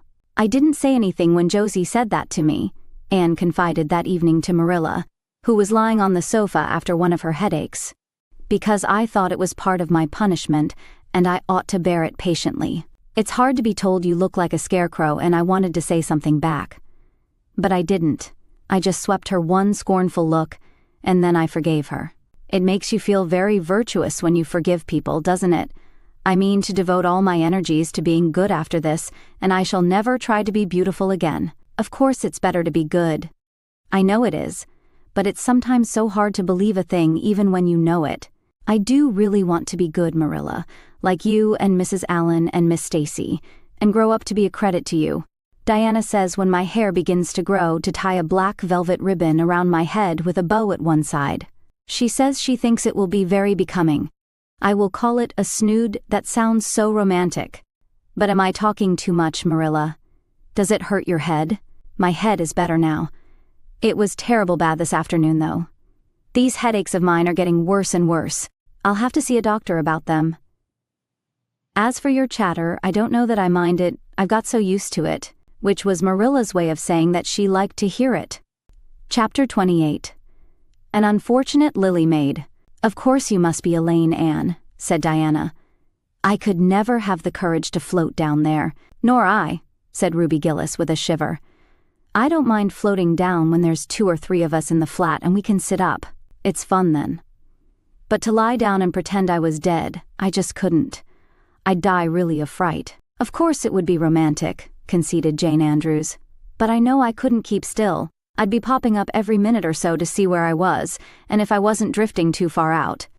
And you know, Anne, that would spoil the effect. But it's so ridiculous to have a red-headed Elaine," mourned Anne. "I'm not afraid to float down, and I'd love to be Elaine, but it's ridiculous just the same. Ruby ought to be Elaine because she is so fair, and has such lovely long golden hair. Elaine had all her bright hair streaming down, you know, and Elaine was the lily maid. Now, a red-haired person cannot be a lily maid." "Your complexion is just as fair as Ruby's," said Diana earnestly, "and your hair is ever so much darker than it used to be before you cut it." "Oh, do you really think so?" exclaimed Anne, flushing sensitively with delight. "I've sometimes thought it was myself, but I never dared to ask anyone for fear she would tell me it wasn't. Do you think it could be called auburn now, Diana?" "Yes, and I think it is real pretty," said Diana, looking admiringly at the short, silky curls that clustered over Anne's head and were held in place by a very jaunty black velvet ribbon and bow. They were standing on the bank of the pond, below Orchard Slope, where a little headland fringed with birches ran out from the bank. At its tip was a small wooden platform built out into the water for the convenience of fishermen and duck hunters. Ruby and Jane were spending the midsummer afternoon with Diana, and Anne had come over to play with them. Anne and Diana had spent most of their playtime that summer on and about the pond. Idlewild was a thing of the past, Mr. Bell having ruthlessly cut down the little circle of trees in his back pasture in the spring. Anne had sat among the stumps and wept, not without an eye to the romance of it, but she was speedily consoled for, after all, as she and Diana said, big girls of 13, going on 14, were too old for such childish amusements as playhouses, and there were more fascinating sports to be found about the pond. It was splendid to fish for trout over the bridge, and the 2 girls learned to row themselves about in the little flat-bottomed dory Mr. Barry kept for duck shooting. It was Anne's idea that they dramatize Elaine. They had studied Tennyson's poem in school the preceding winter, the superintendent of education having prescribed it in the English course for the Prince Edward Island schools. They had analyzed and parsed it and torn it to pieces in general, until it was a wonder there was any meaning at all left in it for them. But at least the fair Lily Maid and Lancelot and Guinevere and King Arthur had become very real people to them, and Anne was devoured by secret regret that she had not been born in Camelot. Those days, she said, were so much more romantic than the present. Anne's plan was hailed with enthusiasm. The girls had discovered that if the flat were pushed off from the landing place, it would drift down with the current under the bridge and finally strand itself on another headland, lower down, which ran out at a curve in the pond. They had often gone down like this, and nothing could be more convenient for playing Elaine. "Well, I'll be Elaine," said Anne, yielding reluctantly, for, although she would have been delighted to play the principal character, yet her artistic sense demanded fitness for it, and this, she felt, her limitations made impossible. "Ruby, you must be King Arthur, and Jane will be Guinevere, and Diana must be Lancelot. But first you must be the brothers and the father. We can't have the old dumb servitor, because there isn't room for two in the flat when one is lying down. We must pall the barge all its length in blackest samite. That old black shawl of your mother's will be just the thing, Diana." The black shawl having been procured, Anne spread it over the flat and then lay down on the bottom, with closed eyes and hands folded over her breast. "Oh, she does look really dead," whispered Ruby Gillis nervously, watching the still white little face under the flickering shadows of the birches. "It makes me feel frightened, girls. Do you suppose it's really right to act like this? Mrs. Lynde says that all play acting is abominably wicked." "Ruby, you shouldn't talk about Mrs. Lynde," said Anne severely. "It spoils the effect because this is hundreds of years before Mrs. Lynde was born. Jane, you arranged this. It's silly for Elaine to be talking when she's dead." Jane rose to the occasion. Cloth of gold for coverlet there was none, but an old piano scarf of yellow Japanese crepe was an excellent substitute. A white lily was not obtainable just then, but the effect of a tall blue iris placed in one of Anne's folded hands was all that could be desired. "Now she's all ready," said Jane. "We must kiss her quiet brows, and Diana, you say, 'Sister, farewell forever.' And Ruby, you say, 'Farewell, sweet sister,' both of you as sorrowfully as you possibly can. Anne, for goodness sake, smile a little. You know Elaine, lay as though she smiled. That's better. Now push the flat off." The flat was accordingly pushed off, scraping roughly over an old embedded stake in the process. Diana and Jane and Ruby only waited long enough to see it caught in the current and headed for the bridge before scampering up, through the woods, across the road, and down to the lower headland where, as Lancelot and Guinevere and the king, they were to be in readiness to receive the Lily Maid. For a few minutes Anne, drifting slowly down, enjoyed the romance of her situation to the full. Then something happened not at all romantic. The flat began to leak. In a very few moments it was necessary for Elaine to scramble to her feet, pick up her cloth of gold coverlet and pall of blackest samite, and gaze blankly at a big crack in the bottom of her barge, through which the water was literally pouring. That sharp stake at the landing had torn off the strip of batting nailed on the flat. Anne did not know this, but it did not take her long to realize that she was in a dangerous plight. At this rate, the flat would fill and sink long before it could drift to the lower headland. Where were the oars? Left behind at the landing. Anne gave one gasping little scream which nobody ever heard. She was white to the lips, but she did not lose her self-possession. There was one chance, just one. "I was horribly frightened," she told Mrs. Allen the next day, "and it seemed like years while the flat was drifting down to the bridge and the water rising in it every moment. I prayed, Mrs. Allen, most earnestly, but I didn't shut my eyes to pray, for I knew the only way God could save me was to let the flat float close enough to one of the bridge piles for me to climb up on it. You know the piles are just old tree trunks, and there are lots of knots and old branch stubs on them. It was proper to pray, but I had to do my part by watching out, and right well I knew it. I just said, 'Dear God, please take the flat close to a pile and I'll do the rest,' over and over again. Under such circumstances you don't think much about making a flowery prayer. But mine was answered, for the flat bumped right into a pile for a minute, and I flung the scarf and the shawl over my shoulder and scrambled up on a big providential stub. And there I was, Mrs. Allen, clinging to that slippery old pile with no way of getting up or down. It was a very unromantic position, but I didn't think about that at the time. You don't think much about romance when you have just escaped from a watery grave. I said a grateful prayer at once, and then I gave all my attention to holding on tight, for I knew I should probably have to depend on human aid to get back to dry land. The flat drifted under the bridge and then promptly sank in midstream. Ruby, Jane, and Diana, already awaiting it on the lower headland. Saw it disappear before their very eyes, and had not a doubt but that Anne had gone down with it. For a moment they stood still, white as sheets, frozen with horror at the tragedy. Then, shrieking at the tops of their voices, they started on a frantic run up through the woods, never pausing as they crossed the main road to glance the way of the bridge. Anne, clinging desperately to her precarious foothold, saw their flying forms and heard their shrieks. Help would soon come, but meanwhile her position was a very uncomfortable one. The minutes passed by, each seeming an hour to the unfortunate Lily maid. Why didn't somebody come? Where had the girls gone? Suppose they had fainted, one and all. Suppose nobody ever came. Suppose she grew so tired and cramped that she could hold on no longer. Anne looked at the wicked green depths below her, wavering with long, oily shadows, and shivered. Her imagination began to suggest all manner of gruesome possibilities to her. Then, just as she thought she really could not endure the ache in her arms and wrists another moment, Gilbert Blythe came rowing under the bridge in Harmon Andrews's dory. Gilbert glanced up and, much to his amazement, beheld a little white scornful face looking down upon him with big, frightened but also scornful gray eyes. "Anne Shirley, how on earth did you get there?" he exclaimed. Without waiting for an answer, he pulled close to the pile and extended his hand. There was no help for it. Anne, clinging to Gilbert Blythe's hand, scrambled down into the dory, where she sat, drabbled and furious, in the stern with her arms full of dripping shawl and wet crepe. It was certainly extremely difficult to be dignified under the circumstances. "What has happened, Anne?" asked Gilbert, taking up his oars. "We were playing Elaine," explained Anne frigidly, without even looking at her rescuer. "And I had to drift down to Camelot in the the flat. The flat began to leak and I climbed out on the pile. The girls went for help. Will you be kind enough to row me to the landing?" Gilbert obligingly rowed to the landing, and Anne, disdaining assistance, sprang nimbly on shore. "I'm very much obliged to you," she said haughtily as she turned away.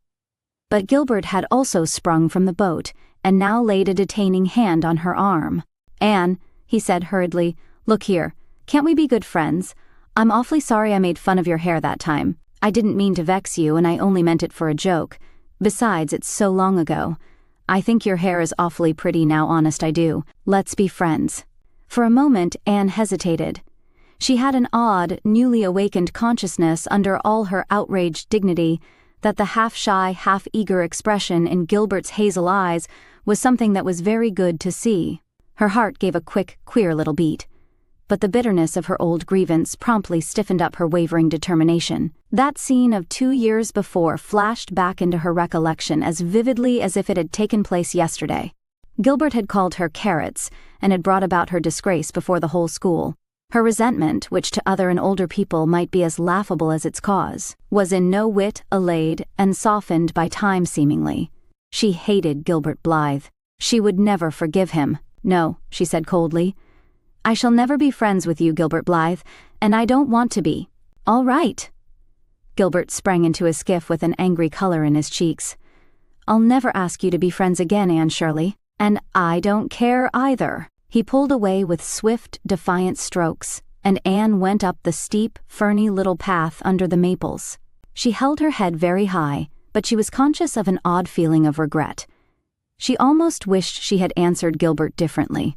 Of course he had insulted her terribly, but still, altogether Anne rather thought it would be a relief to sit down and have a good cry. She was really quite unstrung, for the reaction from her fright and cramped clinging was making itself felt. Halfway up the path she met Jane and Diana rushing back to the pond in a state narrowly removed from positive frenzy. They had found nobody at Orchard Slope, both Mr. and Mrs. Barry being away.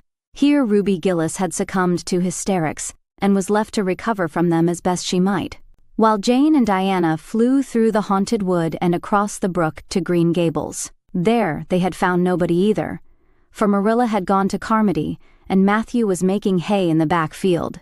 "Oh, Anne," gasped Diana, fairly falling on the former's neck and weeping with relief and delight.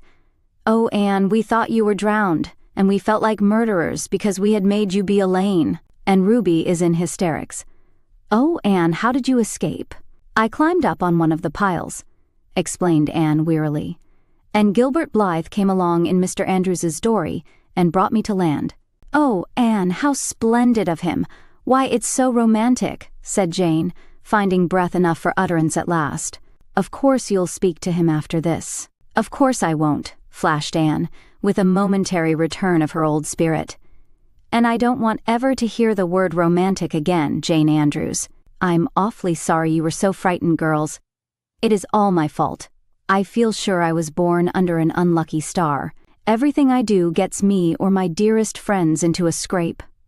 We've gone and lost your father's flat, Diana, and I have a presentiment that we'll not be allowed to row on the pond anymore." Anne's presentiment proved more trustworthy than presentiments are apt to do. Great was the consternation in the Barry and Cuthbert households when the events of the afternoon became known. "Will you ever have any sense, Anne?" groaned Marilla. "Oh yes, I think I will, Marilla," returned Anne optimistically. A good cry, indulged in the grateful solitude of the East Gable, had soothed her nerves and restored her to her wonted cheerfulness. "I think my prospects of becoming sensible are brighter now than ever." "I don't see how," said Marilla. "Well," explained Anne, "I've learned a new and valuable lesson today. Ever since I came to Green Gables I've been making mistakes, and each mistake has helped to cure me of some great shortcoming. The affair of the amethyst brooch cured me of meddling with things that didn't belong to me. The haunted wood mistake cured me of letting my imagination run away with me. The liniment cake mistake cured me of carelessness in cooking. Dyeing my hair cured me of vanity. I never think about my hair and nose now, at least, very seldom. And today's mistake is going to cure me of being too romantic. I have come to the conclusion that it is no use trying to be romantic in Avonlea. It was probably easy enough in towered Camelot hundreds of years ago, but romance is not appreciated now. I feel quite sure that you will soon see a great improvement in me in this respect, Marilla." "I'm sure I hope so," said Marilla skeptically. But Matthew, who had been sitting mutely in his corner, laid a hand on Anne's shoulder when Marilla had gone out. "Don't give up all your romance, Anne," he whispered shyly. "A little of it is a good thing, not too much, of course. But keep a little of it, Anne, keep a little of it." Chapter 6. An epoch in Anne's life. Anne was bringing the cows home from the back pasture by way of Lover's Lane. It was a September evening, and all the gaps and clearings in the woods were brimmed up with ruby sunset light. Here and there, the lane was splashed with it, but for the most part it was already quite shadowy beneath the maples, and the spaces under the firs were filled with a clear violet dusk like airy wine. The winds were out in their tops, and there is no sweeter music on earth than that which the wind makes in the fir trees at evening. The cows swung placidly down the lane, and Anne followed them dreamily, repeating aloud the battle canto from Marmion, which had also been part of their English course the preceding winter, and which Miss Stacy had made them learn off by heart, and exulting in its rushing lines and the clash of spears in its imagery. When she came to the lines, the stubborn spearsmen still made good their dark, impenetrable wood. She stopped in ecstasy to shut her eyes, that she might the better fancy herself one of that heroic ring. When she opened them again, it was to behold Diana coming through the gate that led into the berry field, and looking so important that Anne instantly divined there was news to be told. But betray too eager curiosity she would not. "Isn't this evening just like a purple dream, Diana? It makes me so glad to be alive. In the mornings I always think the mornings are best, but when evening comes I think it's lovelier still." "It's a very fine evening," said Diana. "But oh, I have such news, Anne. Guess."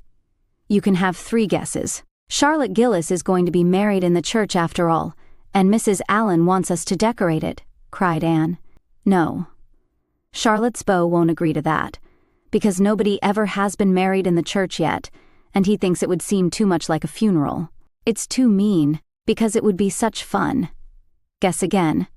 "Jane's mother is going to let her have a birthday party?" Diana shook her head, her black eyes dancing with merriment. "I can't think what it can be," said Anne in despair, "unless it's that moody Spurgeon Macpherson saw you home from prayer meeting last night." "Did he? I should think not," exclaimed Diana indignantly. "I wouldn't be likely to boast of it if he did, the horrid creature." "I knew you couldn't guess it. Mother had a letter from Aunt Josephine today, and Aunt Josephine wants you and me to go to town next Tuesday and stop with her for the exhibition. There." "Oh, Diana," whispered Anne, finding it necessary to lean up against a maple tree for support. "Do you really mean it? But I'm afraid Marilla won't let me go. She will say that she can't encourage gadding about." That was what she said last week when Jane invited me to go with them in their double-seated buggy to the American concert at the White Sands Hotel. I wanted to go, but Marilla said I'd be better at home learning my lessons, and so would Jane. I was bitterly disappointed, Diana. I felt so heartbroken that I wouldn't say my prayers when I went to bed, but I repented of that and got up in the middle of the night and said them. "I'll tell you," said Diana. "We'll get Mother to ask Marilla. She'll be more likely to let you go then. And if she does, we'll have the time of our lives, Anne. I've never been to an exhibition, and it's so aggravating to hear the other girls talking about their trips. Jane and Ruby have been twice, and they're going this year again. I'm not going to think about it at all until I know whether I can go or not," said Anne resolutely. "If I did and then was disappointed, it would be more than I could bear. But in case I do go, I'm very glad my new coat will be ready by that time." Marilla didn't think I needed a new coat. She said my old one would do very well for another winter, and that I ought to be satisfied with having a new dress. "The dress is very pretty, Diana navy blue, and made so fashionably. Marilla always makes my dresses fashionably now, because she says she doesn't intend to have Matthew going to Mrs. Lynde to make them. I'm so glad. It is ever so much easier to be good if your clothes are fashionable. At least, it is easier for me. I suppose it doesn't make such a difference to naturally good people. But Matthew said I must have a new coat, so Marilla bought a lovely piece of blue broadcloth, and it's being made by a real dressmaker over at Carmody. It's to be done Saturday night, and I'm trying not to imagine myself walking up the church aisle on Sunday in my new suit and cap, because I'm afraid it isn't right to imagine such things, but it just slips into my mind in spite of me. My cap is so pretty. Matthew bought it for me the day we were over at Carmody. It is one of those little blue velvet ones that are all the rage, with gold cord and tassels. Your new hat is elegant, Diana, and so becoming. When I saw you come into church last Sunday, my heart swelled with pride to think you were my dearest friend. Do you suppose it's wrong for us to think so much about our clothes? Marilla says it is very sinful. But it is such an interesting subject, isn't it? Marilla agreed to let Anne go to town, and it was arranged that Mr. Barry should take the girls in on the following Tuesday. As Charlottetown was 30 miles away, and Mr. Barry wished to go and return the same day, it was necessary to make a very early start. But Anne counted it all joy, and was up before sunrise on Tuesday morning. A glance from her window assured her that the day would be fine, for the eastern sky behind the firs of the haunted wood was all silvery and cloudless. Through the gap in the trees a light was shining in the western gable of Orchard Slope, a token that Diana was also up. Anne was dressed by the time Matthew had the fire on, and had the breakfast ready when Marilla came down, but for her own part was much too excited to eat. After breakfast the jaunty new cap and jacket were donned, and Anne hastened over the brook and up through the firs to Orchard Slope. Mr. Barry and Diana were waiting for her, and they were soon on the road. It was a long drive, but Anne and Diana enjoyed every minute of it. It was delightful to rattle along over the moist roads in the early red sunlight that was creeping across the shorn harvest fields. The air was fresh and crisp, and little smoke-blue mists curled through the valleys and floated off from the hills. Sometimes the road went through woods where maples were beginning to hang out scarlet banners. Sometimes it crossed rivers on bridges that made Anne's flesh cringe with the old, half-delightful fear. Sometimes it wound along a harbor shore and passed by a little cluster of weather-gray fishing huts. Again it mounted to hills whence a far sweep of curving upland or misty blue sky could be seen. But wherever it went, there was much of interest to discuss. It was almost noon when they reached town and found their way to Beechwood. It was quite a fine old mansion set back from the street in a seclusion of green elms and branching beeches. Miss Barry met them at the door with a twinkle in her sharp black eyes. "So you've come to see me at last, you Anne girl," she said. "Mercy, child, how you have grown. You're taller than I am, I declare. And you're ever so much better looking than you used to be, too. But I dare say you know that without being told." "Indeed I didn't," said Anne radiantly. "I know I'm not so freckled as I used to be, so I've much to be thankful for, but I really hadn't dared to hope there was any other improvement. I'm so glad you think there is, Miss Barry." Miss Barry's house was furnished with great magnificence, as Anne told Marilla afterward. The two little country girls were rather abashed by the splendor of the parlor, where Miss Barry left them when she went to see about dinner. "Isn't it just like a palace?" whispered Diana. "I never was in Aunt Josephine's house before, and I'd no idea it was so grand. I just wish Julia Bell could see this. She puts on such airs about her mother's parlor." "Velvet carpet," sighed Anne luxuriously, "and silk curtains. I've dreamed of such things, Diana. But do you know, I don't believe I feel very comfortable with them after all. There are so many things in this room, and all so splendid, that there is no scope for imagination. That is one consolation when you are poor. There are so many more things you can imagine about." Their sojourn in town was something that Anne and Diana dated from for years. From first to last, it was crowded with delights. On Wednesday, Miss Barry took them to the exhibition grounds, and kept them there all day. "It was splendid," Anne related to Marilla later on. "I never imagined anything so interesting.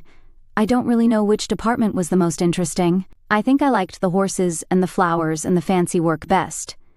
Josie Pye took first prize for knitted lace. I was real glad she did. And I was glad that I felt glad, for it shows I'm improving, don't you think, Marilla, when I can rejoice in Josie's success?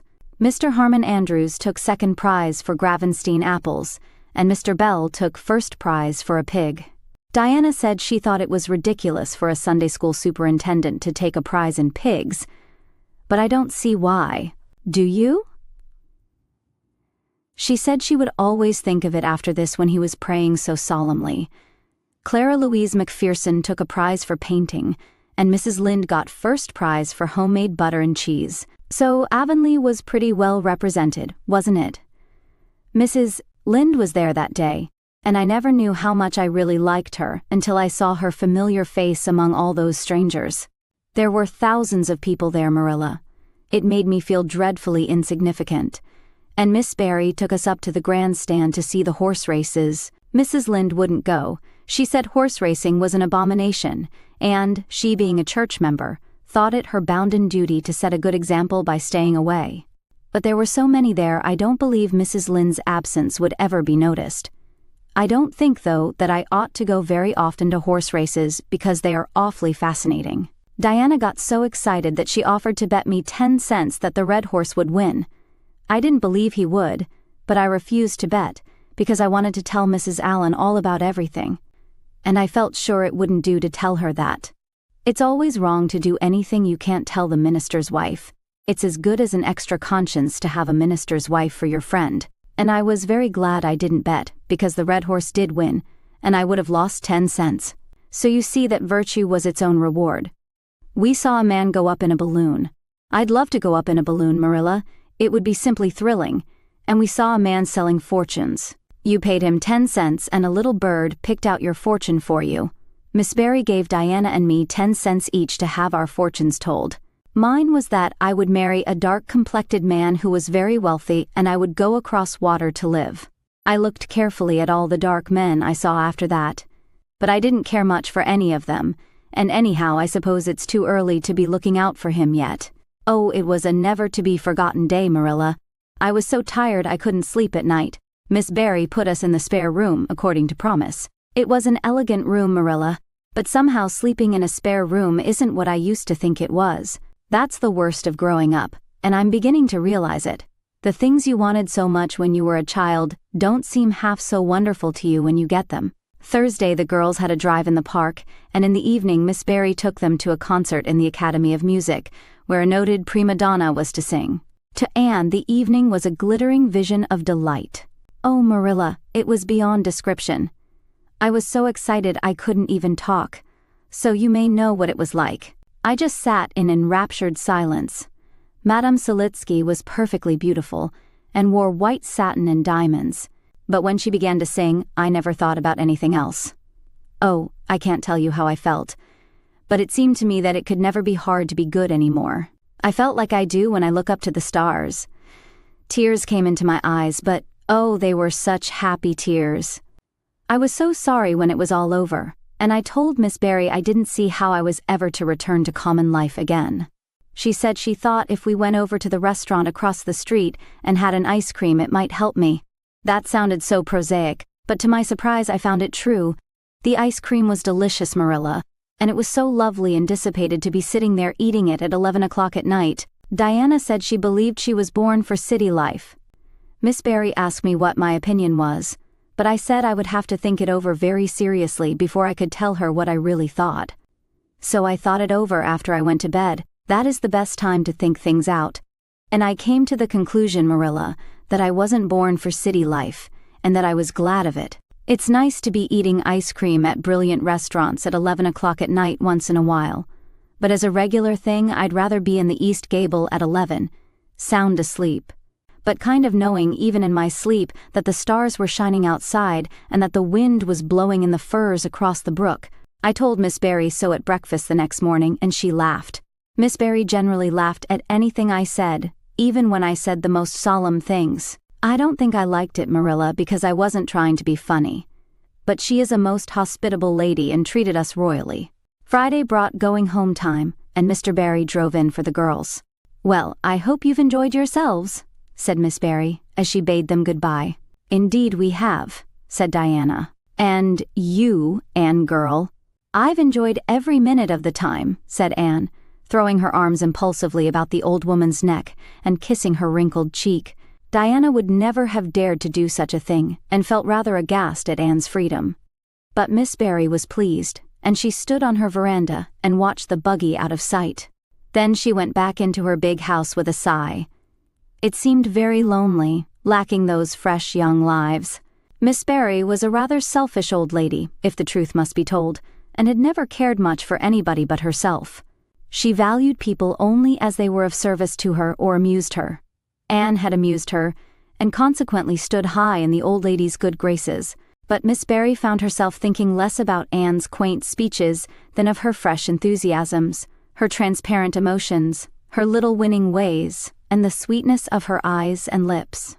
"I thought Marilla Cuthbert was an old fool when I heard she'd adopted a girl out of an orphan asylum," she said to herself, "but I guess she didn't make much of a mistake after all. If I'd a child like Anne in the house all the time, I'd be a better and happier woman." Anne and Diana found the drive home as pleasant as the drive in pleasanter, indeed, since there was the delightful consciousness of home waiting at the end of it. It was sunset when they passed through White Sands and turned into the shore road. Beyond, the Avonlea hills came out darkly against the saffron sky. Behind them, the moon was rising out of the sea that grew all radiant and transfigured in her light. Every little cove along the curving road was a marvel of dancing ripples. The waves broke with a soft swish on the rocks below them, and the tang of the sea was in the strong, fresh air. "Oh, but it's good to be alive and to be going home," breathed Anne. When she crossed the log bridge over the brook, the kitchen light of Green Gables winked her a friendly welcome back, and through the open door shone the hearth fire, sending out its warm red glow athwart the chilly autumn night. Anne ran blithely up the hill and into the kitchen, where a hot supper was waiting on the table. "So you've got back?" said Marilla, folding up her knitting. "Yes, and oh, it's so good to be back," said Anne joyously. "I could kiss everything, even to the clock." "Marilla, a broiled chicken. You don't mean to say you cooked that for me?" "Yes, I did," said Marilla. "I thought you'd be hungry after such a drive and need something real appetizing. Hurry and take off your things, and we'll have supper as soon as Matthew comes in. I'm glad you've got back, I must say. It's been fearful lonesome here without you, and I never put in 4 longer days." After supper, Anne sat before the fire between Matthew and Marilla, and gave them a full account of her visit. "I've had a splendid time," she concluded happily, "and I feel that it marks an epoch in my life. But the best of it all was the coming home." Chapter 30. The Queen's class is organized. Marilla laid her knitting on her lap and leaned back in her chair. Her eyes were tired, and she thought vaguely that she must see about having her glasses changed the next time she went to town, for her eyes had grown tired very often of late. It was nearly dark, for the full November twilight had fallen around Green Gables, and the only light in the kitchen came from the dancing red flames in the stove. Anne was curled up Turk fashion on the hearthrug, gazing into that joyous glow where the sunshine of 100 summers was being distilled from the maple cordwood. She had been reading, but her book had slipped to the floor, and now she was dreaming, with a smile on her parted lips. Glittering castles in Spain were shaping themselves out of the mists and rainbows of her lively fancy. Adventures wonderful and enthralling were happening to her in Cloudland, adventures that always turned out triumphantly and never involved her in scrapes like those of actual life. Marilla looked at her with a tenderness that would never have been suffered to reveal itself in any clearer light than that soft mingling of fireshine and shadow. The lesson of a love that should display itself easily in spoken word and open look was one Marilla could never learn. But she had learned to love this slim, gray-eyed girl with an affection all the deeper and stronger from its very undemonstrativeness. Her love made her afraid of being unduly indulgent, indeed. She had an uneasy feeling that it was rather sinful to set one's heart so intensely on any human creature as she had set hers on Anne, and perhaps she performed a sort of unconscious penance for this by being stricter and more critical than if the girl had been less dear to her. Certainly Anne herself had no idea how Marilla loved her. She sometimes thought wistfully that Marilla was very hard to please and distinctly lacking in sympathy and understanding, but she always checked the thought reproachfully, remembering what she owed to Marilla. "Anne," said Marilla abruptly, "Miss Stacy was here this afternoon when you were out with Diana." Anne came back from her other world with a start and a sigh. "Was she? Oh, I'm so sorry I wasn't in. Why didn't you call me, Marilla? Diana and I were only over in the haunted wood. It's lovely in the woods now. All the little wood things, the ferns and the satin leaves and the crackerberries, have gone to sleep, just as if somebody had tucked them away until spring under a blanket of leaves. I think it was a little gray fairy with a rainbow scarf that came tiptoeing along the last moonlight night and did it." Diana wouldn't say much about that, though. Diana has never forgotten the scolding her mother gave her about imagining ghosts into the haunted wood. It had a very bad effect on Diana's imagination. It blighted it. Mrs. Lynde says Myrtle Bell is a blighted being. I asked Ruby Gillis why Myrtle was blighted, and Ruby said she guessed it was because her young man had gone back on her. Ruby Gillis thinks of nothing but young men, and the older she gets, the worse she is. Young men are all very well in their place, but it doesn't do to drag them into everything, does it? Diana and I are thinking seriously of promising each other that we will never marry but be nice old maids and live together forever. Diana hasn't quite made up her mind, though, because she thinks perhaps it would be nobler to marry some wild, dashing, wicked young man and reform him. Diana and I talk a great deal about serious subjects now, you know. We feel that we are so much older than we used to be that it isn't becoming to talk of childish matters. It's such a solemn thing to be almost 14, Marilla. Miss Stacy took all us girls who are in our teens down to the brook last Wednesday and talked to us about it. She said we couldn't be too careful what habits we formed and what ideals we acquired in our teens, because by the time we were 20 our characters would be developed and the foundation laid for our whole future life. And she said if the foundation was shaky, we could never build anything really worthwhile on it. Diana and I talked the matter over coming home from school. We felt extremely solemn, Marilla, and we decided that we would try to be very careful indeed and form respectable habits and learn all we could and be as sensible as possible, so that by the time we were 20 our characters would be properly developed. It's perfectly appalling to think of being 20, Marilla. It sounds so fearfully old and grown up. But why was Miss Stacy here this afternoon? That is what I want to tell you, Anne, if you'll ever give me a chance to get a word in edgewise. She was talking about you. About me? Anne looked rather scared. Then she flushed and exclaimed, "Oh, I know what she was saying. I meant to tell you, Marilla. Honestly, I did, but I forgot. Miss Stacy caught me reading Ben-Hur in school yesterday afternoon when I should have been studying my Canadian history. Jane Andrews lent it to me. I was reading it at dinner hour, and I had just got to the chariot race when school went in. I was simply wild to know how it turned out, although I felt sure Ben-Hur must win, because it wouldn't be poetical justice if he didn't. So I spread the history open on my desk lid and then tucked Ben-Hur between the desk and my knee. I just looked as if I were studying Canadian history, you know, while all the while I was reveling in Ben-Hur. I was so interested in it that I never noticed Miss Stacy coming down the aisle until all at once I just looked up and there she was looking down at me, so reproachful-like. I can't tell you how ashamed I felt, Marilla, especially when I heard Josie Pye giggling. Miss Stacy took Ben-Hur away, but she never said a word then. She kept me in at recess and talked to me. She said I had done very wrong in 2 respects. First, I was wasting the time I ought to have put on my studies, and secondly, I was deceiving my teacher in trying to make it appear I was reading a history when it was a storybook instead. I had never realized until that moment, Marilla, that what I was doing was deceitful. I was shocked. I cried bitterly, and asked Miss Stacy to forgive me, and I'd never do such a thing again, and I offered to do penance by never so much as looking at Ben-Hur for a whole week, not even to see how the chariot race turned out. But Miss Stacy said she wouldn't require that, and she forgave me freely. So I think it wasn't very kind of her to come up here to you about it after all. Miss Stacy never mentioned such a thing to me, Anne, and it's only your guilty conscience that's the matter with you. You have no business to be taking storybooks to school. You read too many novels anyhow. When I was a girl, I wasn't so much as allowed to look at a novel. Oh, how can you call Ben-Hur a novel when it's really such a religious book? Protested Anne. Of course it's a little too exciting to be proper reading for Sunday, and I only read it on weekdays, and I never read any book now unless either Miss Stacy or Mrs. Allen thinks it is a proper book for a girl 13 3/4 to read. Miss Stacy made me promise that. She found me reading a book one day called The Lurid Mystery of the Haunted Hall. It was one Ruby Gillis had lent me, and, oh Marilla, it was so fascinating and creepy. It just curdled the blood in my veins. But Miss Stacy said it was a very silly, unwholesome book, and she asked me not to read any more of it or any like it. I didn't mind promising not to read any more like it, but it was agonizing to give back that book without knowing how it turned out. But my love for Miss Stacy stood the test, and I did.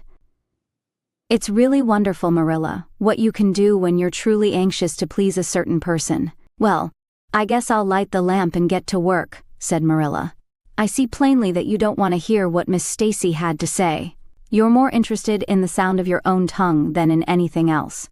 Oh, indeed, Marilla, I do want to hear it, cried Anne contritely. I won't say another word, not one. I know I talk too much, but I am really trying to overcome it. And although I say far too much, yet if you only knew how many things I want to say and don't, you'd give me some credit for it. Please tell me, Marilla. Well, Miss Stacy wants to organize a class among her advanced students who mean to study for the entrance examination into Queen's. She intends to give them extra lessons for an hour after school. And she came to ask Matthew and me if we would like to have you join it. What do you think about it yourself, Anne? Would you like to go to Queen's and pass for a teacher? Oh, Marilla. Anne straightened to her knees and clasped her hands. It's been the dream of my life, that is, for the last 6 months, ever since Ruby and Jane began to talk of studying for the entrance. But I didn't say anything about it, because I supposed it would be perfectly useless. I'd love to be a teacher, but won't it be dreadfully expensive? Mr. Andrews says it cost him $150 to put Prissy through, and Prissy wasn't a dunce in geometry. I guess you needn't worry about that part of it. When Matthew and I took you to bring up, we resolved we would do the best we could for you and give you a good education. I believe in a girl being fitted to earn her own living whether she ever has to or not. You'll always have a home at Green Gables as long as Matthew and I are here. But nobody knows what is going to happen in this uncertain world, and it's just as well to be prepared. So you can join the Queen's class if you like, Anne. Oh, Marilla, thank you. Anne flung her arms about Marilla's waist and looked up earnestly into her face. I'm extremely grateful to you and Matthew, and I'll study as hard as I can and do my very best to be a credit to you. I warn you not to expect much in geometry, but I think I can hold my own in anything else if I work hard. I dare say you'll get along well enough. Miss Stacy says you are bright and diligent. Not for worlds would Marilla have told Anne just what Miss Stacy had said about her. That would have been to pamper vanity. You needn't rush to any extreme of killing yourself over your books. There is no hurry. You won't be ready to try the entrance for 1.5 years yet. But it's well to begin in time and be thoroughly grounded, Miss Stacy says. I shall take more interest than ever in my studies now, said Anne blissfully, because I have a purpose in life. Mr. Allen says everybody should have a purpose in life and pursue it faithfully. Only he says we must first make sure that it is a worthy purpose. I would call it a worthy purpose to want to be a teacher like Miss Stacy, wouldn't you, Marilla? I think it's a very noble profession. The Queen's class was organized in due time. Gilbert Blythe, Anne Shirley, Ruby Gillis, Jane Andrews, Josie Pye, Charlie Sloane, and Moody Spurgeon McPherson joined it. Diana Barry did not, as her parents did not intend to send her to Queen's. This seemed nothing short of a calamity to Anne. Never, since the night on which Minnie May had had the croup, had she and Diana been separated in anything. On the evening when the Queen's class first remained in school for the extra lessons, and Anne saw Diana go slowly out with the others, to walk home alone through the Birch Path and Violet Vale, it was all the former could do to keep her seat and refrain from rushing impulsively after her chum. A lump came into her throat, and she hastily retired behind the pages of her uplifted Latin grammar, to hide the tears in her eyes. Not for worlds would Anne have had Gilbert Blythe or Josie Pye see those tears. But oh, Marilla, I really felt that I had tasted the bitterness of death, as Mr. Allen said in his sermon last Sunday, when I saw Diana go out alone, she said mournfully that night. I thought how splendid it would have been if Diana had only been going to study for the entrance, too. But we can't have things perfect in this imperfect world, as Mrs. Lynde says. Mrs. Lynde isn't exactly a comforting person sometimes, but there's no doubt she says a great many very true things, and I think the Queen's class is going to be extremely interesting. Jane and Ruby are just going to study to be teachers. That is the height of their ambition. Ruby says she will only teach for 2 years after she gets through, and then she intends to be married. Jane says she will devote her whole life to teaching, and never, never marry. Because you are paid a salary for teaching, but a husband won't pay you anything, and growls if you ask for a share in the egg and butter money. I expect Jane speaks from mournful experience, for Mrs. Lynde says that her father is a perfect old crank, and meaner than second skimmings. Josie Pye says she is just going to college for education's sake, because she won't have to earn her own living. She says of course it is different with orphans who are living on charity, they have to hustle. Moody Spurgeon is going to be a minister. Mrs. Lynde says he couldn't be anything else with a name like that to live up to. I hope it isn't wicked of me, Marilla, but really the thought of Moody Spurgeon being a minister makes me laugh. He's such a funny-looking boy with that big fat face, and his little blue eyes, and his ears sticking out like flaps. But perhaps he will be more intellectual-looking when he grows up. Charlie Sloane says he's going to go into politics and be a member of Parliament, but Mrs. Lynde says he'll never succeed at that, because the Sloanes are all honest people, and it's only rascals that get on in politics nowadays. What is Gilbert Blythe going to be? Queried Marilla, seeing that Anne was opening her Caesar. I don't happen to know what Gilbert Blythe's ambition in life is, if he has any, said Anne scornfully. There was open rivalry between Gilbert and Anne now. Previously, the rivalry had been rather one-sided, but there was no longer any doubt that Gilbert was as determined to be first in class as Anne was. He was a foeman worthy of her steel. The other members of the class tacitly acknowledged their superiority, and never dreamed of trying to compete with them. Since the day by the pond when she had refused to listen to his plea for forgiveness, Gilbert, save for the aforesaid determined rivalry, had evinced no recognition whatever of the existence of Anne Shirley. He talked and jested with the other girls, exchanged books and puzzles with them, discussed lessons and plans, sometimes walked home with one or the other of them from prayer meeting or debating club. But Anne Shirley he simply ignored, and Anne found out that it is not pleasant to be ignored. It was in vain that she told herself with a toss of her head that she did not care. Deep down in her wayward feminine little heart she knew that she did care, and that if she had that chance of the Lake of Shining Waters again, she would answer very differently. All at once, as it seemed, and to her secret dismay, she found that the old resentment she had cherished against him was gone. Gone just when she most needed its sustaining power.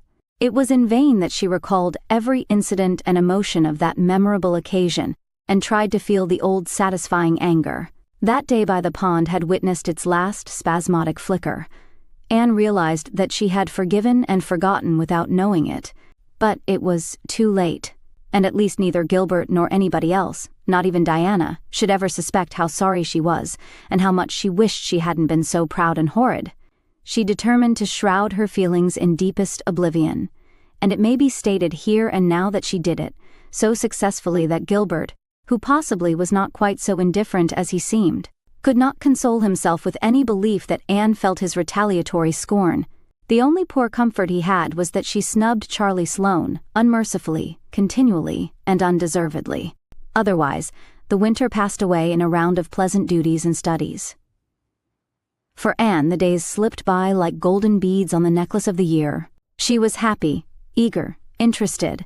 There were lessons to be learned and honor to be won, delightful books to read, new pieces to be practiced for the Sunday school choir, pleasant Saturday afternoons at the manse with Mrs. Allen, and then, almost before Anne realized it, spring had come again to Green Gables, and all the world was abloom once more. Studies palled just a wee bit then, the Queen's class, left behind in school, while the others scattered to green lanes and leafy woodcuts and meadow byways, looked wistfully out of the windows, and discovered that Latin verbs and French exercises had somehow lost the tang and zest they had possessed in the crisp winter months. Even Anne and Gilbert lagged and grew indifferent. Teacher and taught were alike glad when the term was ended, and the glad vacation days stretched rosily before them. "But you've done good work this past year," Miss Stacy told them on the last evening, "and you deserve a good jolly vacation. Have the best time you can in the out-of-door world and lay in a good stock of health and vitality and ambition to carry you through next year. It will be the tug of war, you know, the last year before the entrance." "Are you going to be back next year, Miss Stacy?" asked Josie Pye. Josie Pye never scrupled to ask questions. In this instance, the rest of the class felt grateful to her. None of them would have dared to ask it of Miss Stacy, but all wanted to, for there had been alarming rumors running at large through the school for some time that Miss Stacy was not coming back the next year that she had been offered a position in the grade school of her own home district and meant to accept. The Queen's class listened in breathless suspense for her answer. "Yes, I think I will," said Miss Stacy. "I thought of taking another school, but I have decided to come back to Avonlea. To tell the truth, I've grown so interested in my pupils here that I found I couldn't leave them. So I'll stay and see you through." "Hurrah!" said Moody Spurgeon. Moody Spurgeon had never been so carried away by his feelings before, and he blushed uncomfortably every time he thought about it for a week. "Oh, I'm so glad," said Anne with shining eyes. "Dear Stacy, it would be perfectly dreadful if you didn't come back. I don't believe I could have the heart to go on with my studies at all if another teacher came here." When Anne got home that night, she stacked all her textbooks away in an old trunk in the attic, locked it, and threw the key into the blanket box. "I'm not even going to look at a school book in vacation," she told Marilla. "I've studied as hard all the term as I possibly could, and I've pored over that geometry until I know every proposition in the first book off by heart, even when the letters are changed. I just feel tired of everything sensible, and I'm going to let my imagination run riot for the summer." "Oh, you needn't be alarmed, Marilla. I'll only let it run riot within reasonable limits. But I want to have a real good jolly time this summer, for maybe it's the last summer I'll be a little girl. Mrs. Lynde says that if I keep stretching out next year as I've done this, I'll have to put on longer skirts. She says I'm all running to legs and eyes, and when I put on longer skirts, I shall feel that I have to live up to them and be very dignified. It won't even do to believe in fairies then, I'm afraid. So I'm going to believe in them with all my whole heart this summer. I think we're going to have a very gay vacation. Ruby Gillis is going to have a birthday party soon, and there's the Sunday school picnic and the missionary concert next month. And Mr. Barry says that some evening he'll take Diana and me over to the White Sands Hotel and have dinner there. They have dinner there in the evening, you know. Jane Andrews was over once last summer, and she says it was a dazzling sight to see the electric lights and the flowers and all the lady guests in such beautiful dresses. Jane says it was her first glimpse into high life, and she'll never forget it to her dying day. Mrs. Lynde came up the next afternoon to find out why Marilla had not been at the aid meeting on Thursday. When Marilla was not at aid meeting, people knew there was something wrong at Green Gables. "Matthew had a bad spell with his heart Thursday," Marilla explained, "and I didn't feel like leaving him. Oh, yes, he's all right again now, but he takes them spells oftener than he used to, and I'm anxious about him. The doctor says he must be careful to avoid excitement." That's easy enough, for Matthew doesn't go about looking for excitement by any means and never did. But he's not to do any very heavy work either, and you might as well tell Matthew not to breathe as not to work. "Come and lay off your things, Rachel. You'll stay to tea?" "Well, seeing you're so pressing, perhaps I might as well stay," said Mrs. Rachel, who had not the slightest intention of doing anything else. Mrs. Rachel and Marilla sat comfortably in the parlor while Anne got the tea and made hot biscuits that were light and white enough to defy even Mrs. Rachel's criticism. "I must say Anne has turned out a real smart girl," admitted Mrs. Rachel, as Marilla accompanied her to the end of the lane at sunset. "She must be a great help to you." "She is," said Marilla, "and she's real steady and reliable now. I used to be afraid she'd never get over her feather-brained ways, but she has, and I wouldn't be afraid to trust her in anything now. I never would have thought she'd have turned out so well that first day I was here 3 years ago," said Mrs. Rachel. "Lawful heart, shall I ever forget that tantrum of hers? When I went home that night, I says to Thomas, says I, 'Mark my words, Thomas, Marilla Cuthbert 'll live to rue the step she's took.' But I was mistaken, and I'm real glad of it. I ain't one of those kind of people, Marilla, as can never be brought to own up that they've made a mistake. No, that never was my way, thank goodness. I did make a mistake in judging Anne, but it weren't no wonder. For an odder, unexpecteder witch of a child there never was in this world, that's what. There was no ciphering her out by the rules that worked with other children. It's nothing short of wonderful how she's improved these 3 years, but especially in looks. She's a real pretty girl got to be, though I can't say I'm overly partial to that pale, big-eyed style myself. I like more snap and color, like Diana Barry has, or Ruby Gillis. Ruby Gillis's looks are real showy, but somehow, I don't know how it is, but when Anne and them are together, though she ain't half as handsome, she makes them look kind of common and overdone something, like them white June lilies she calls narcissus alongside of the big red peonies, that's what. Chapter Text I. Where the brook and river meet. Anne had her good summer and enjoyed it wholeheartedly. She and Diana fairly lived outdoors, reveling in all the delights that Lover's Lane and the Dryad's Bubble and Willowmere and Victoria Island afforded. Marilla offered no objections to Anne's gypsyings. The Spencervale doctor who had come the night Minnie May had the croup met Anne at the house of a patient one afternoon early in vacation, looked her over sharply, screwed up his mouth, shook his head, and sent a message to Marilla Cuthbert by another person. It was, "Keep that red-headed girl of yours in the open air all summer, and don't let her read books until she gets more spring into her step." This message frightened Marilla wholesomely. She read Anne's death warrant by consumption in it unless it was scrupulously obeyed. As a result, Anne had the golden summer of her life as far as freedom and frolic went. She walked, rode, berried, and dreamed to her heart's content. And when September came, she was bright-eyed and alert, with a step that would have satisfied the Spencervale doctor and a heart full of ambition and zest once more. "I feel just like studying with might and main," she declared, as she brought her books down from the attic. "Oh, you good old friends, I'm glad to see your honest faces once more. Yes, even you, geometry. I've had a perfectly beautiful summer, Marilla, and now I'm rejoicing as a strong man to run a race, as Mr. Allen said last Sunday. Doesn't Mr. Allen preach magnificent sermons? Mrs. Lynde says he is improving every day, and the first thing we know some city church will gobble him up, and then we'll be left and have to turn to and break in another green preacher. But I don't see the use of meeting trouble halfway, do you, Marilla? I think it would be better just to enjoy Mr. Allen while we have him. If I were a man, I think I'd be a minister.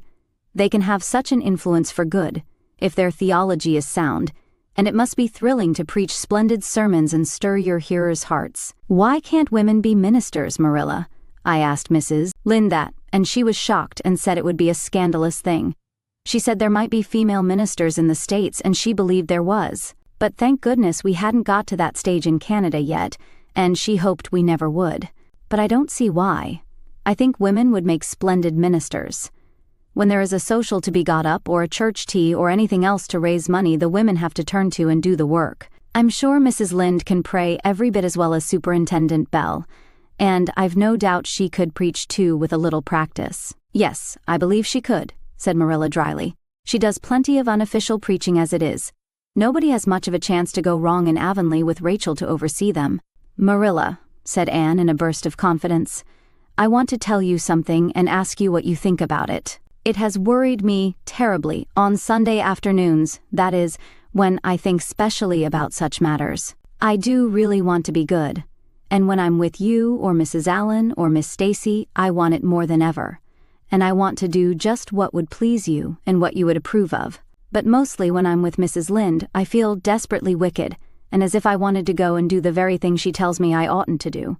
I feel irresistibly tempted to do it. Now, what do you think is the reason I feel like that? Do you think it's because I'm really bad and unregenerate? Marilla looked dubious for a moment. Then she laughed. If you are, I guess I am too, Anne, for Rachel often has that very effect on me. I sometimes think she'd have more of an influence for good, as you say yourself, if she didn't keep nagging people to do right. There should have been a special commandment against nagging. But there, I shouldn't talk so. Rachel is a good Christian woman and she means well. There isn't a kinder soul in Avonlea, and she never shirks her share of work. I'm very glad you feel the same, said Anne decidedly. It's so encouraging. I shan't worry so much over that after this, but I dare say there'll be other things to worry me. They keep coming up new all the time, things to perplex you, you know. You settle one question and there's another right after. There are so many things to be thought over and decided when you're beginning to grow up.